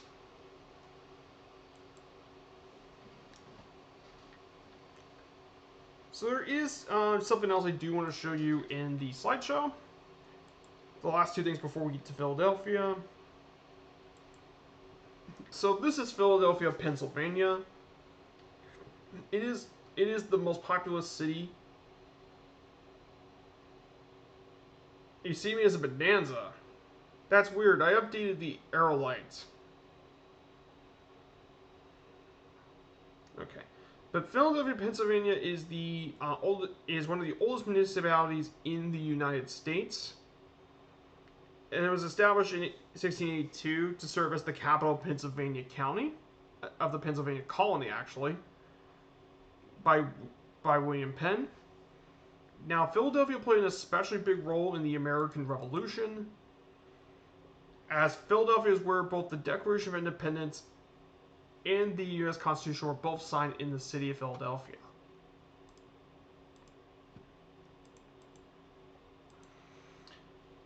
Famous attractions that are in Philadelphia, they include the Philadelphia Museum of Art, which most people know was most well known from the movie Rocky, when he walked up down steps of Rocky Balboa.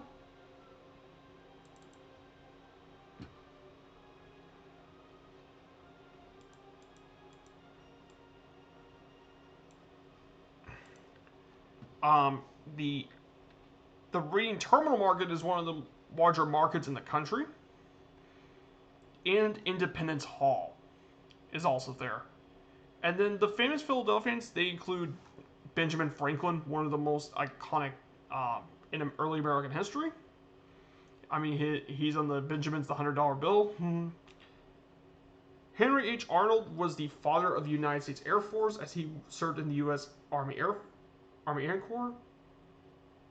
Rand jumped. And Kobe Bryant, rest in peace, Kobe, Black Mamba. One of the greatest basketball players of all time. And Rand. Yep, the Rocky movies. Actually, we might be able to fly over it today. Hope we get a quick pit stop and get some pictures. And then, right here on the right, this is the Philadelphia Liberty Bell. And there's that famous crack on the Liberty Bell as well. And that also has inspired the team logo for the Philadelphia Phillies, which is the iconic Liberty Bell as well, which is really cool. We get to actually see some of the stuff. And then Philadelphia food. A lot of this food comes from Italian immigrants. And the two most well-known Philadelphia foods are the Philadelphia cheesesteak, which is to our right.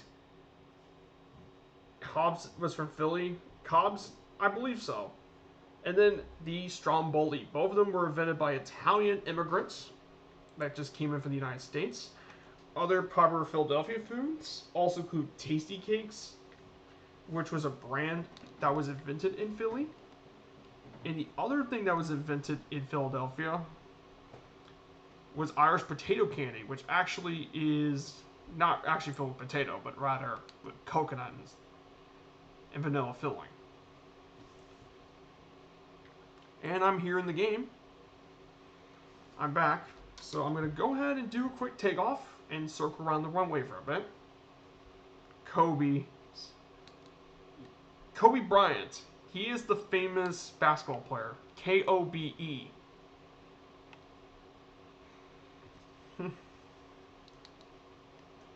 Kobe Bryant is from there. He is one of the most popular basketball stars of all time. So, Hobbs,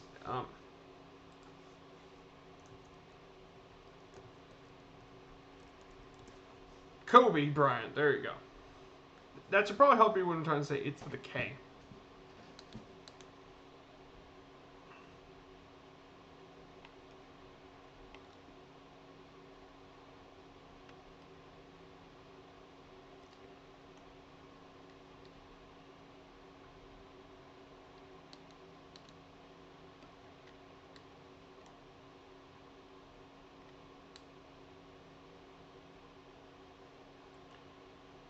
Thanks. Do not ride in his helicopter. Yeah. Yeah, the famed helicopter accident. Clinton hit both him and his daughter. That's really sad. Yes, I heard the name. Apparently, thankfully, it wasn't Kobe Bryant who dunked on that one French dude. I remember Vince Carter dunked on one of the French.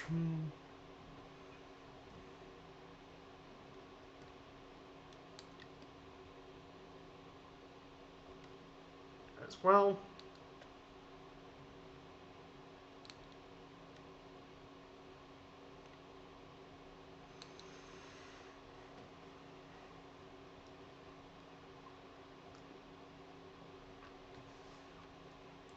So we'll be heading to Wilmington for a bit. We'll be visiting the downtown area for a bit.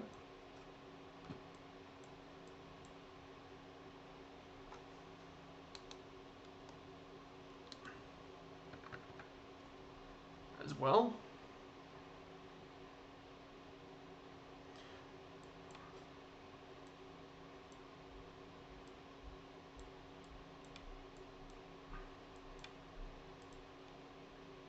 Charging.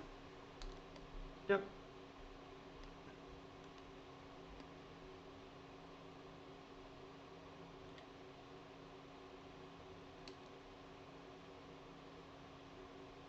Do some crazy stunts.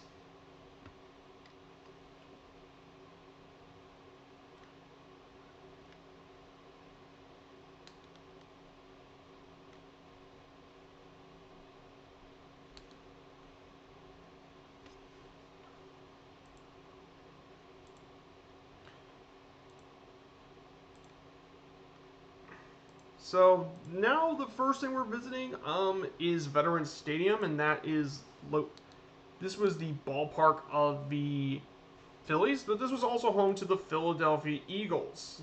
Now, this stadium is another one of those multi-purpose stadiums that pop in the league. But however, I think it's one of the worst of the multi-purpose stadiums. As in, many of the upper deck seats are far from the field. And the other thing that was really terrible about Veterans Stadium was the AstroTurf. It was horrible. In fact, it was so bad that not only that three different NFL players were injured on that turf. One of them suffered a staph infection. Then another one had both of the patella tendons on his leg were broken because of one of the seams broke off, and that ended his career. And the last one was from a very famous NFL player, Hall of Fame wide receiver Michael Irvin of the Cowboys. Because of how hard the AstroTurf was, he suffered a terrible neck injury, and it forced to end his career because of it. In fact, I'm lucky. We're very lucky to have Michael Irvin still alive. Like it's bad. Like it's so bad the NFL even once tried to sue the city of Philadelphia. It's that bad. It's terrible. And the fun fact is that From 1997 to 2003, the city of Philadelphia itself actually assigned a municipal court judge to the stadium on Eagle game days, and that's because Eagle fans are notorious for being some of the rowdiest fans in American football. Absolutely rowdy fans. Like in one of the areas of Veterans Stadium, which is level 700, there were actually people publicly urinating in the stadium because it was just so rowdy. It's just, it's awful. It's bad. It's terrible.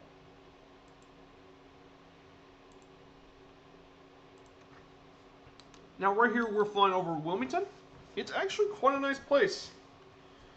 It's actually quite nice to look at.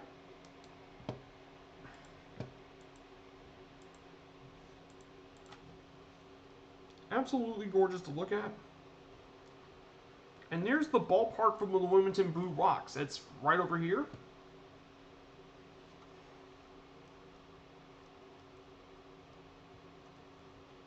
Look at that. That actually looks really nice in the sun. And the highway would lead us to... There's the Christina River. Right over here. That's where it leads to. And there's the downtown Wilmington.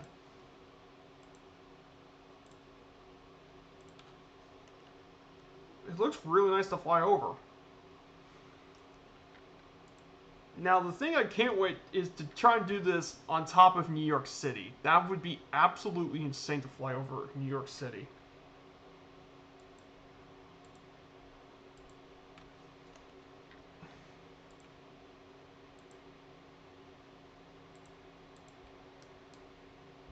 I mean, just, it's absolute crazy. Just absolutely awesome. Downtown Wilmington.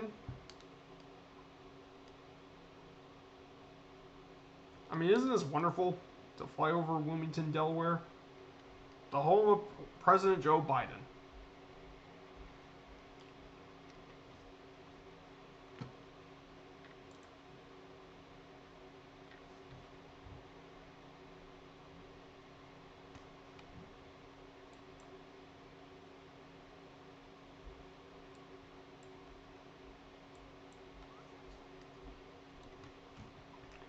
Then over here, there's the Brandywine Creek. That flows through the city of Wilmington. And the river over here to our right, that is the big old Delaware River.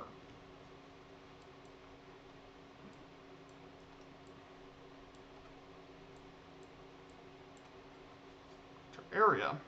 Kind of really historic though to be in.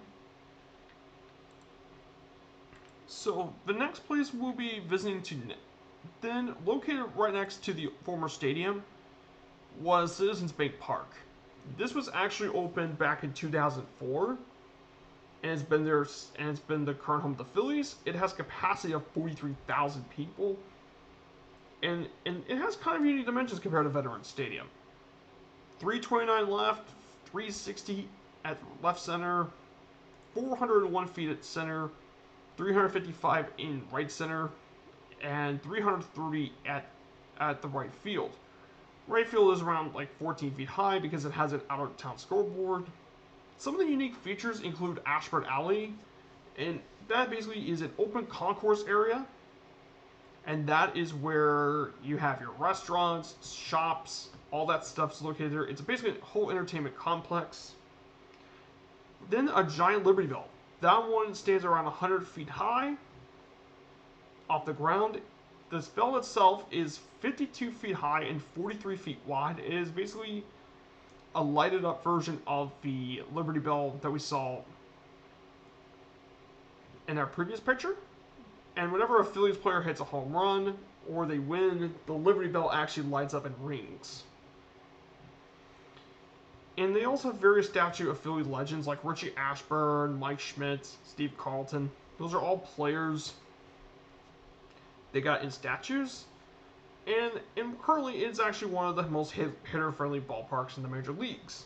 Lots of home runs do fly in the park for some reason, probably because of the very friendly dimensions. as well. And we're going to get to it pretty soon. There's a lot of people flying here. Philadelphia is really popular. And it turns out we're not actually very far from New York City. In fact, you could probably take a short drive from Philadelphia to New York.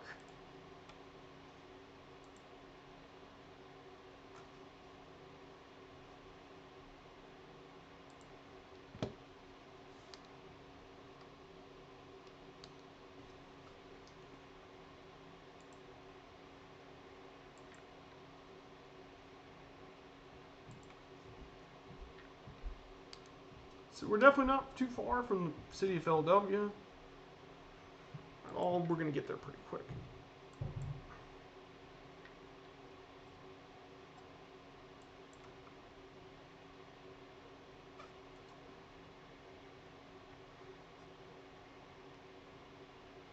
So we can actually follow on the highways.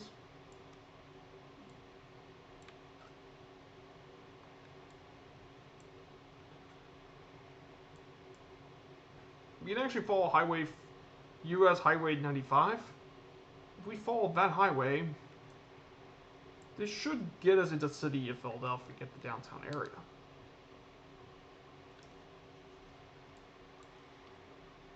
That's because further ahead is Philadelphia International. This is the main international airport of Philadelphia, which is located right in my nav map. We're not too far from Philadelphia International, and that will get us to our destinations.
We're right in Marcus Hook, Pennsylvania, and there's one of the large refineries in the area, right over here.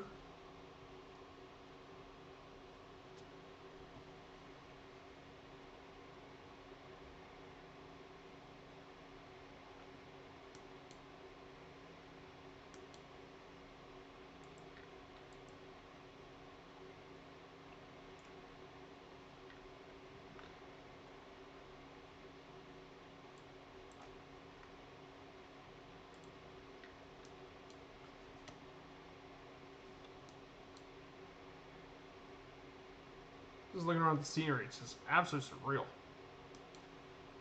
That's one of the things I love about the Sim. This is the closest you're going to get to actually flying a plane. Like this, like from E3, seeing it for the first time, like the Top Gun stuff and all that, like this Sim has such an amazing future.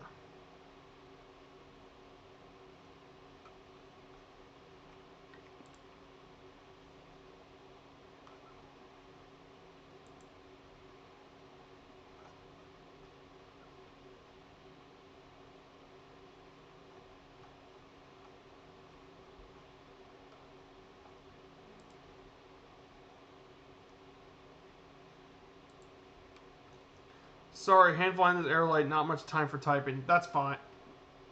The Aerolite's actually a really simple, easy plane.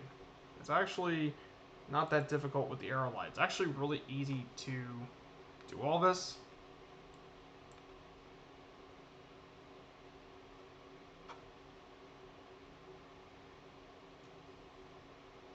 Just gonna keep it stable once in a while.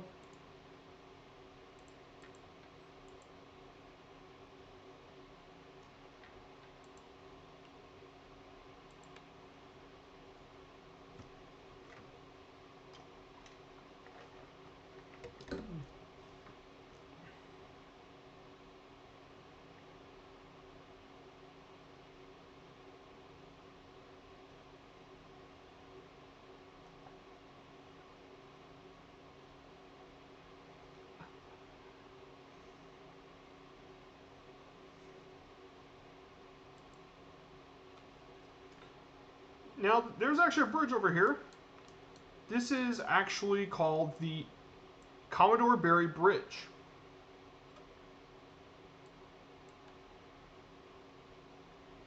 And then there's Subaru Park, actually. This is actually home to the Philadelphia Union Major League Soccer team. It's located there to my right. And so this here's the home of that soccer team.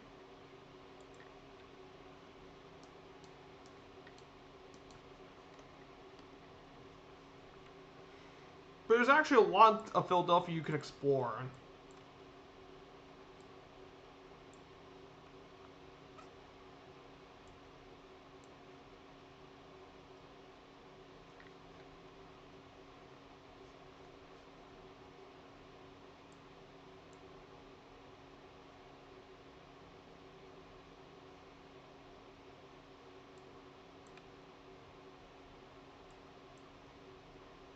So we'll get to our first waypoint visit of the trip, and we're going to actually just visit the Philadelphia International as kind of a bit of a waypoint. So we're going to be doing this quite.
Yeah, I think a lot of bridges need work. I think it's something have to do with the photogrammetry, like they all need some work. I definitely agree with you on that one, Zeus.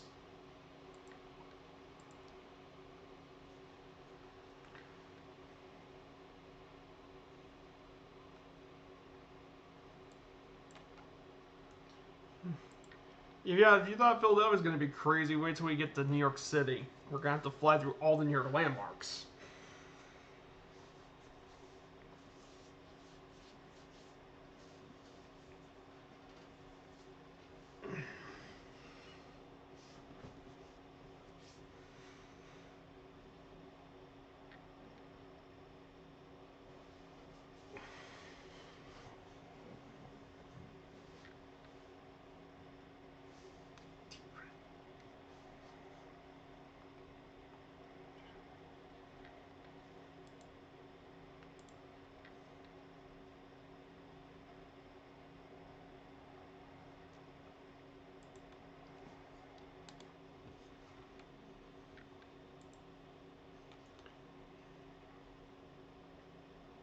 I'm hoping that comes in a future update, so just wondering.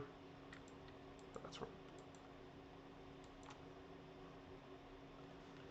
So there's Philadelphia International to our right. We're just gonna go past it.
I mean, it's just absolutely beautiful. Like, while going fast, super fast is cool. I think taking a more scenic route is the better way.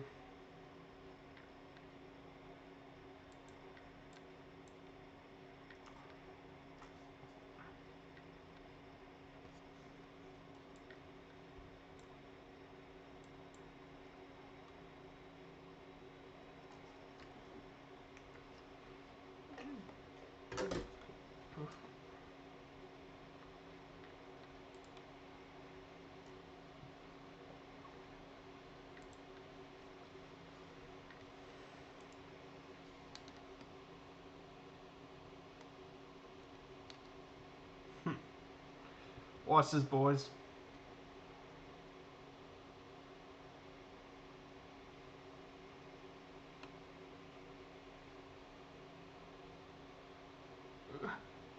Woo! That was pretty cool.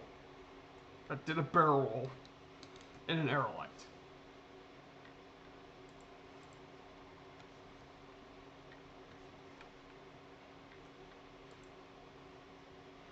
If I can do this in airlights, I wonder what I can do in an extra.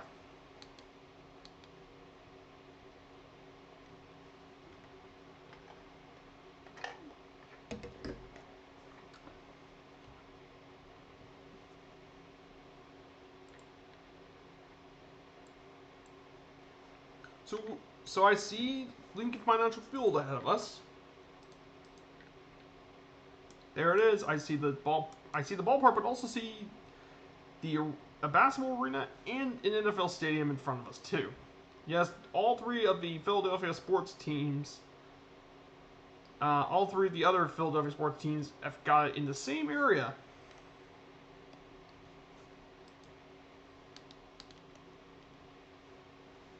As well.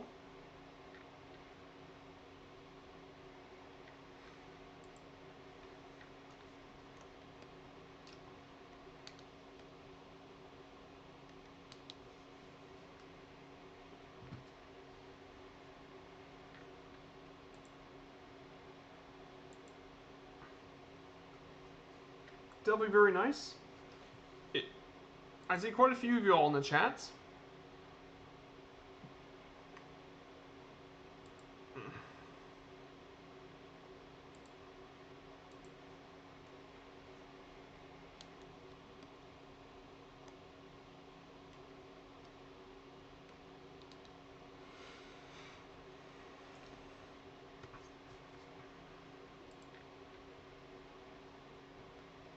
There it is. So there it is. Our Citizens Bay Park, Lincoln Financial Field, and then the other one here is Wells Fargo's Arena.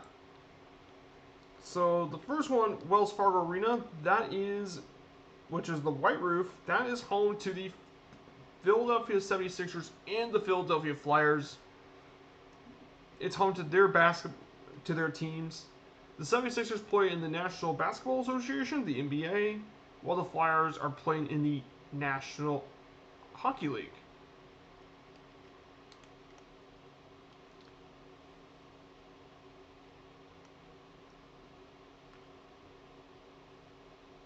As well, try to set myself not so well. Strauss was on. Oh no, Kozaki. Oh, I should have probably told you that.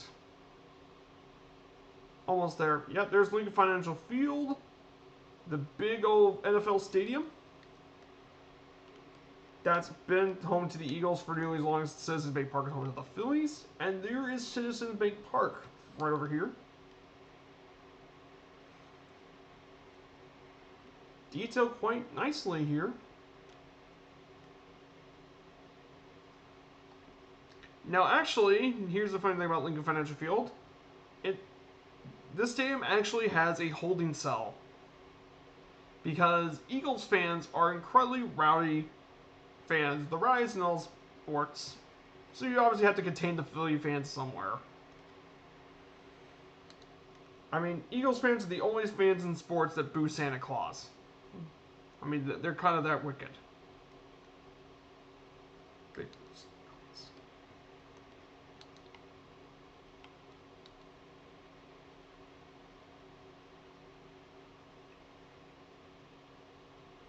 So there's Henschel. Did throttle the sap. Did throttle. The sap did not like. Got it. And then here's Citizens Bank Park.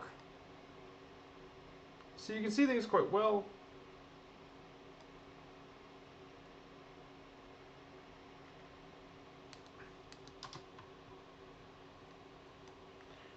Quite the interesting. There is a bit of foliage though, but to be fair, this is base photogrammetry, but it still looks really nice. Citizens Bank Park looks great.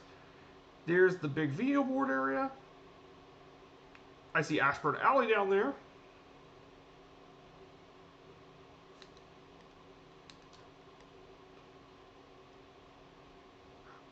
I think where the trees are at is where the Liberty Bell would be at. But looks really nice. Got the upper deck. Really, really nice stadium.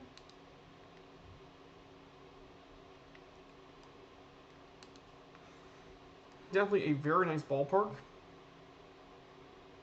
to catch games.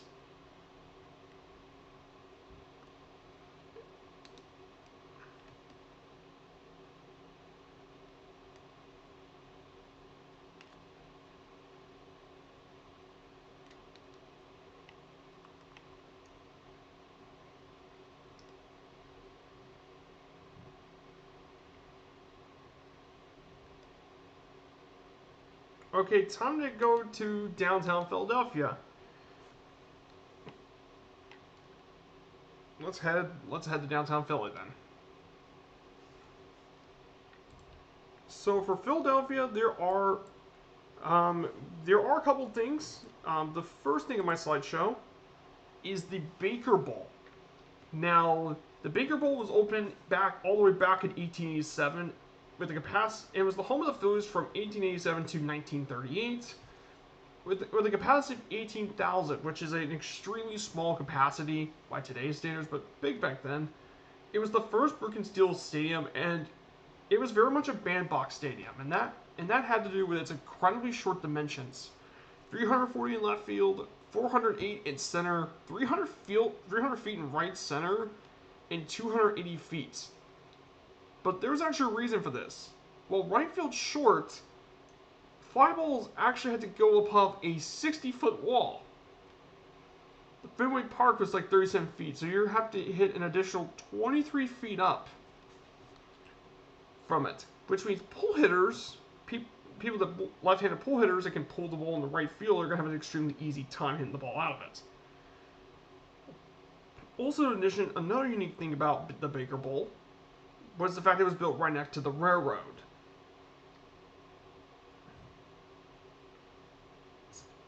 So, you need to put my glasses. So basically, it was built right next to the railroad. And center field was the team clubhouse. And one time, St. Louis Cardinals legend Roger Hornsby hit a ball to hit through the window of the clubhouse. And that is sort of an interesting thing to point out. And finally, this was also where Babe Ruth played his final Major League game at the Baker Bowl in 1935. And a fun fact, and actually a really somber fact, is that one of the worst disasters in baseball history actually occurred at the Baker Bowl. In 1903,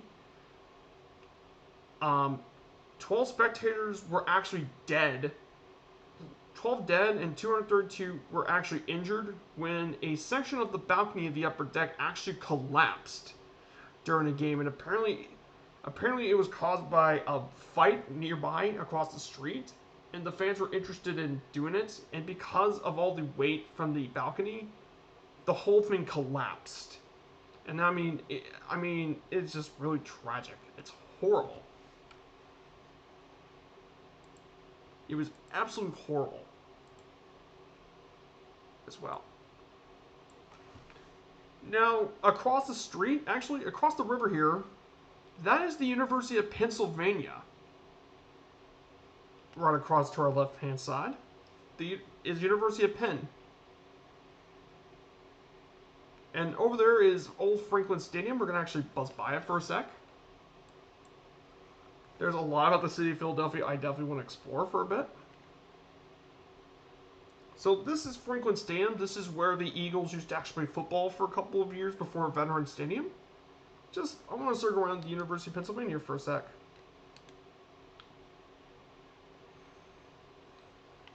Apparently this is one of the oldest stadiums in all of college football. I think it's been built like in the 1800s, I believe.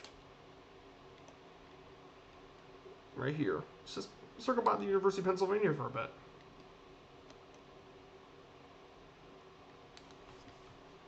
Just circle by there for a sec. A respected private school, absolutely. It's actually one of the Ivy League schools too. I believe it's one of the either for the Patriot League or Ivy League.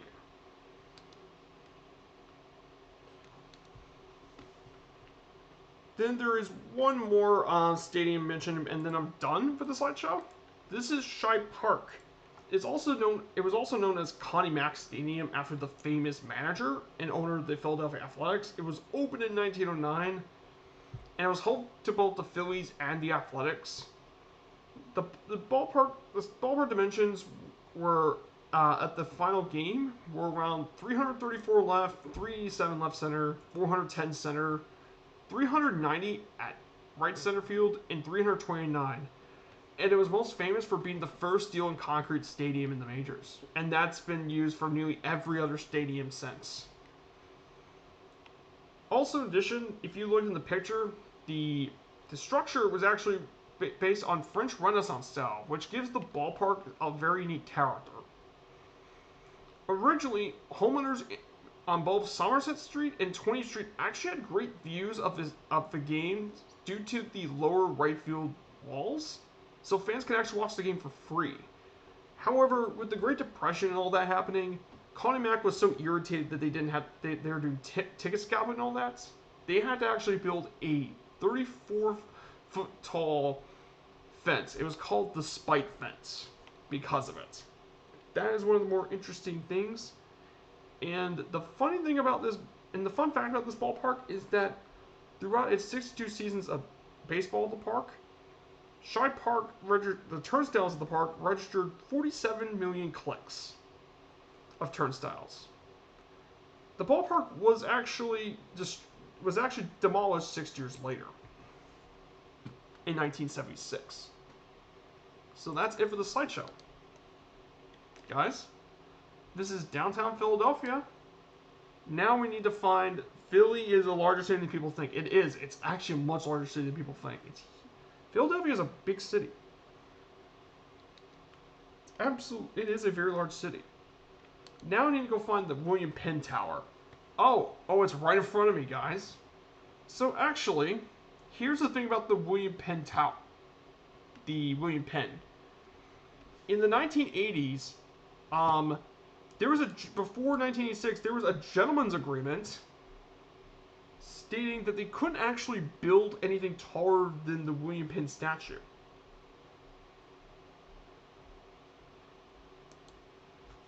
There was a gentleman's agreement. And then after 1986, when they built a new structure, this caused a bit of a curse among Philadelphia sports teams. They were incredibly unlucky due to this. And the only way they broke the curse was they actually had to put a statue of William Penn among higher up. And the reason I'm saying this is because it's superstition.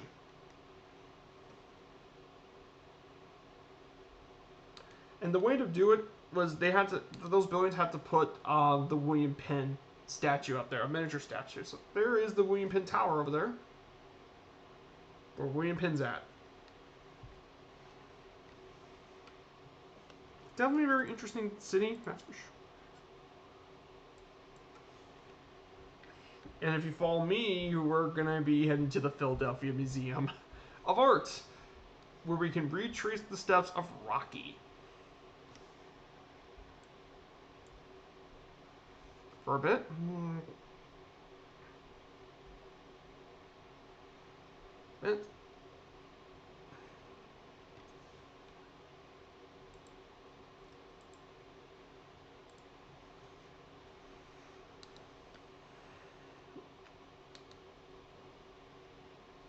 There it is, and there's the Rocky Steps. So any of you all want to do your best Rocky impression, your Sylvester Stallone impression, you can definitely do that here. Model quite nice in the sim, I gotta say so myself.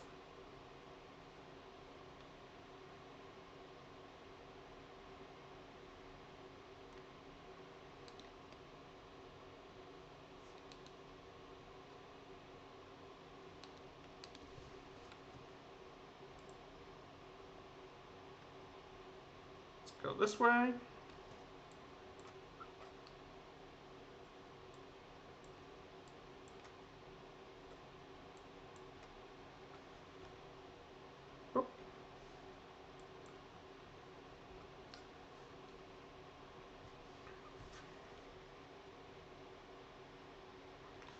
And right in front of us, actually, if I go turn left, that there is Temple University. This is the in-city university. This is the other university in the city of Philadelphia. There's actually quite a few that call Philadelphia home. In fact, Philadelphia is very well known for basketball. The big 5 universities in Philadelphia, that include Villanova, Temple, Pennsylvania, Drexel, I believe. But they all play basketball at the Paul. Here. But here's Temple, which is located in the suburbs. There's the Lion Core Center, that's home to Temple basketball. Sports.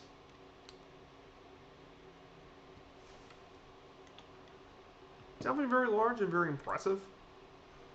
We're not far from North Broad Street, and that is the home to the Baker Bowl. We're actually not far from here at all.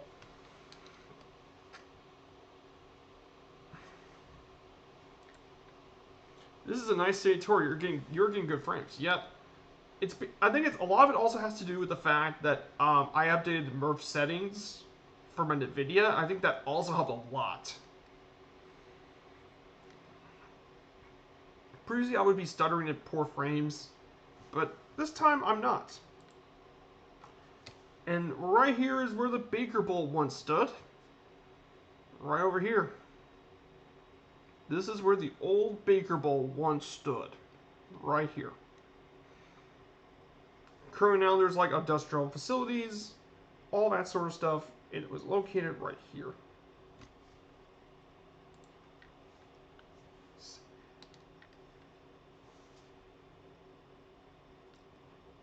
And you can see over here, this is where the train tracks and all that were built. The railroads, and that's actually what gave the Baker Bowl a pretty unique nickname. Oh, the railroad. Choo-choo, choo-choo.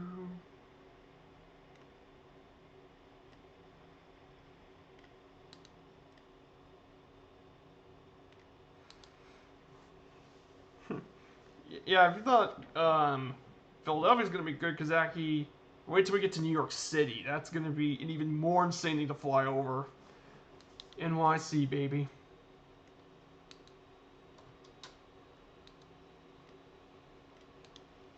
So, and funnily enough, if you want to know where Shibe Park once stood, it's actually across the street. It's actually right across the railroad track. Because it's actually ahead of us, actually. So if you want to know where Shibe Park actually currently stands, what takes in its place, oh yeah, it's a Christian church. An evangelical church, actually, to be specific, actually now takes the place of Shibe Park.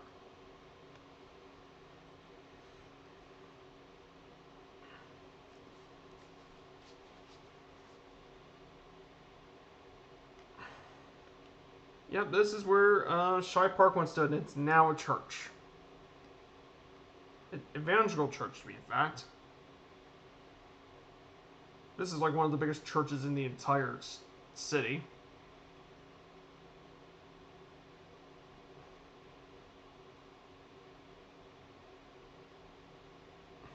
Mets. Yep, the Mets. That's right, Kazaki. We're going to be visiting the Mets. In fact, I might even have to just go straight to the team history, though. Man, here's the thing, Kazaki. Me doing a slideshow for the Yankees, it's going to take a long time. I mean, I'm probably going to have to do a separate slideshow of all of Yankee legends because there's just too many of them.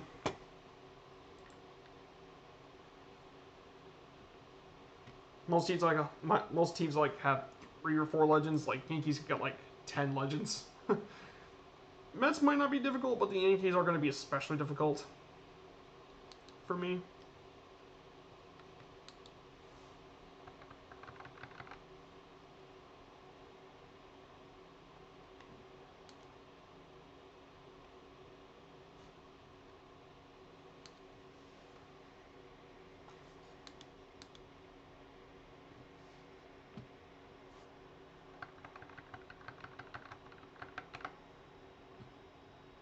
So we're heading to our final destination. This is Northeast Philadelphia Airport.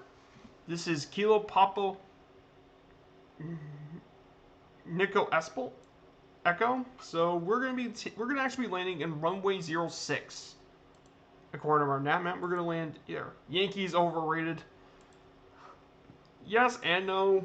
Yes, I mean you could say the Yankees have a lot of money, but on the other hand, the Yankees didn't win 26 World Series for nothing.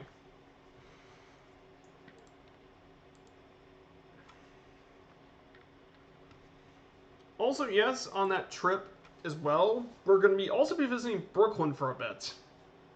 One of the stadium sites we're going to be visiting is Brooklyn. Because back then, there was actually 3 teams in New York City. Before there was the Mets, like in the 50s, all the way to the 50s, like from 1900s to the 1950s, there was 3 teams in New York. Kazaki. And while most of the other teams get their own, those other 2 teams, those were the Dodgers and the Giants used to be in New York. I mean, I know a lot of teams, like, there are only a few cities that can handle 2 teams. Yeah. Oh, I'm a National League fan. Yep.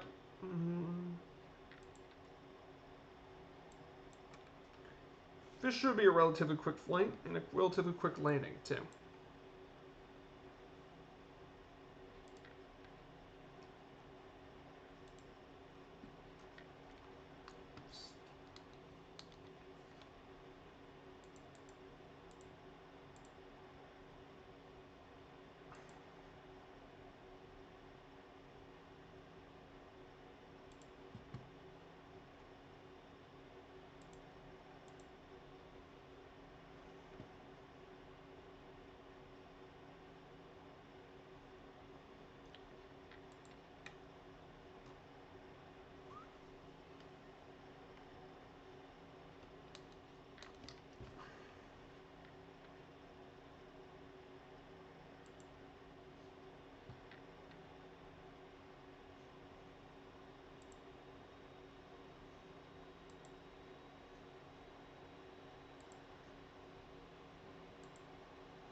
See, I got flood events myself. I finally got installed. So, let's see where we need to go. Burp out. Northeast Philadelphia, Lawcrest. So yes, Philadelphia's quite a big city.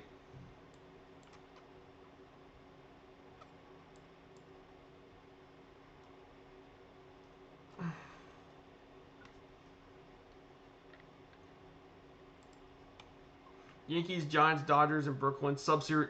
Yep. Yep, absolutely.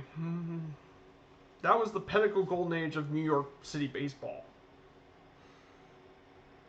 Those 3 teams especially competed for won a lot of pennants in both leagues.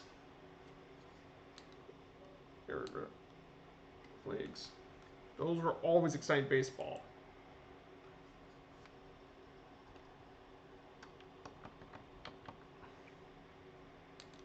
Got that right.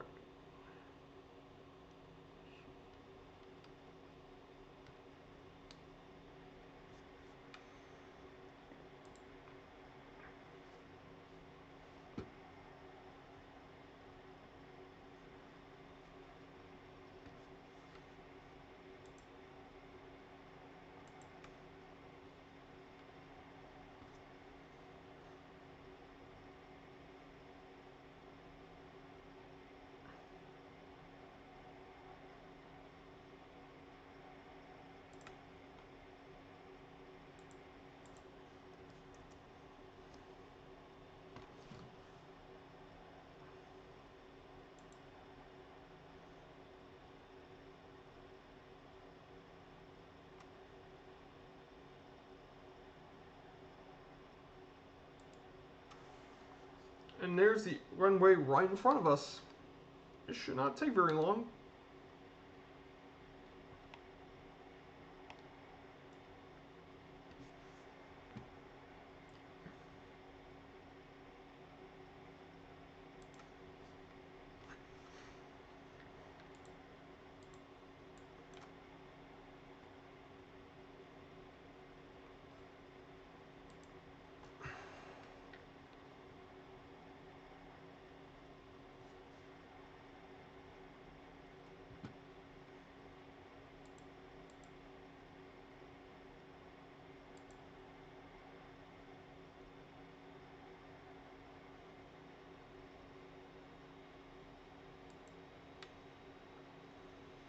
Dad once had a beer with Mickey Mantle. That is so cool. Back in Little Rock.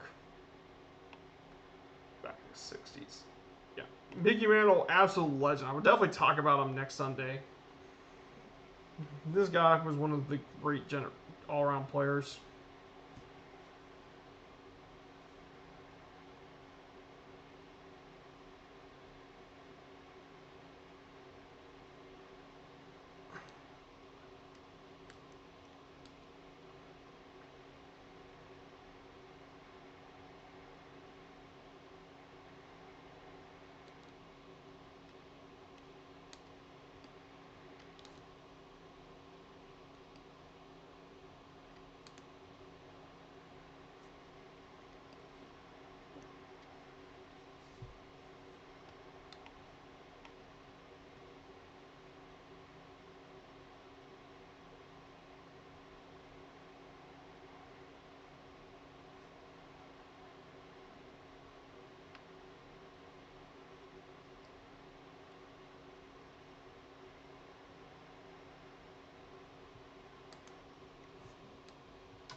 So many awesome stars back then. Yeah, there were so many amazing Yankees stars back then.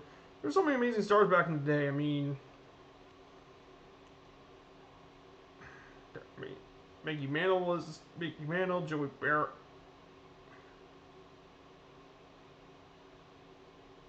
Yogi Berra, Mickey Mantle, Whitey Ford. I mean, you had Willie Mays back in the day.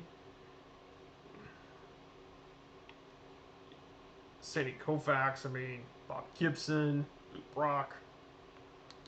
So many choices for stars.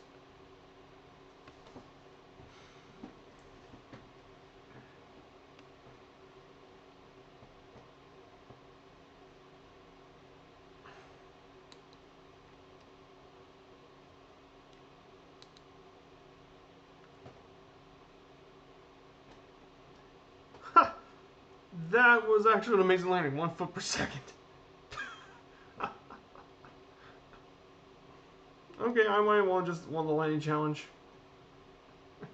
But, stop, park.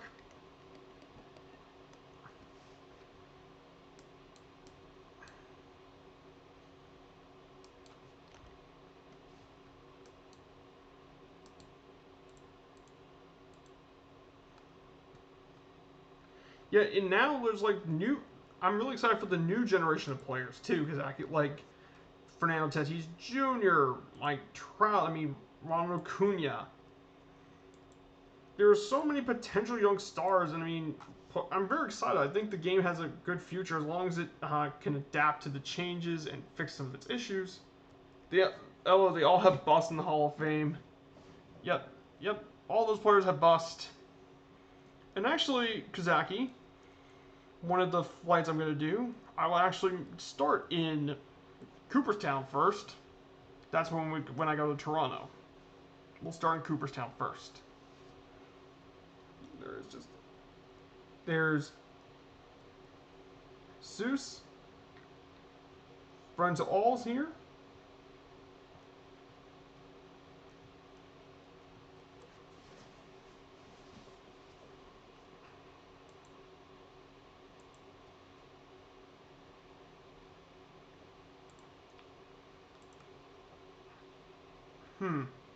Well, I'm actually thinking I know exactly who to raid probably today.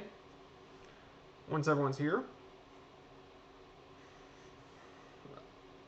Yay, looks like everyone's here. There's friends of all. Good to see you, man.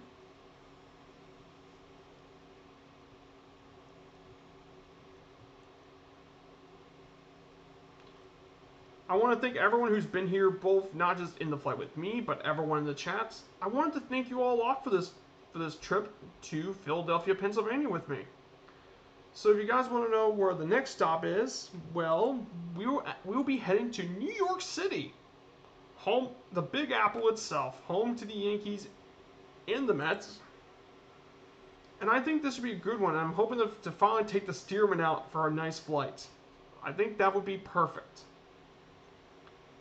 So expect to see me back on 1900 Zulu on Sunday. And good luck to everyone. And I think I know exactly who to raid today. I think 757 Spy is going to be doing his Machlu fights in the Spitfire. So I think it'll be really fun to give him a watch. You're more than welcome, Zeus. Anytime, man. So let's get this all over with, shall we? See you guys later, and have a good night.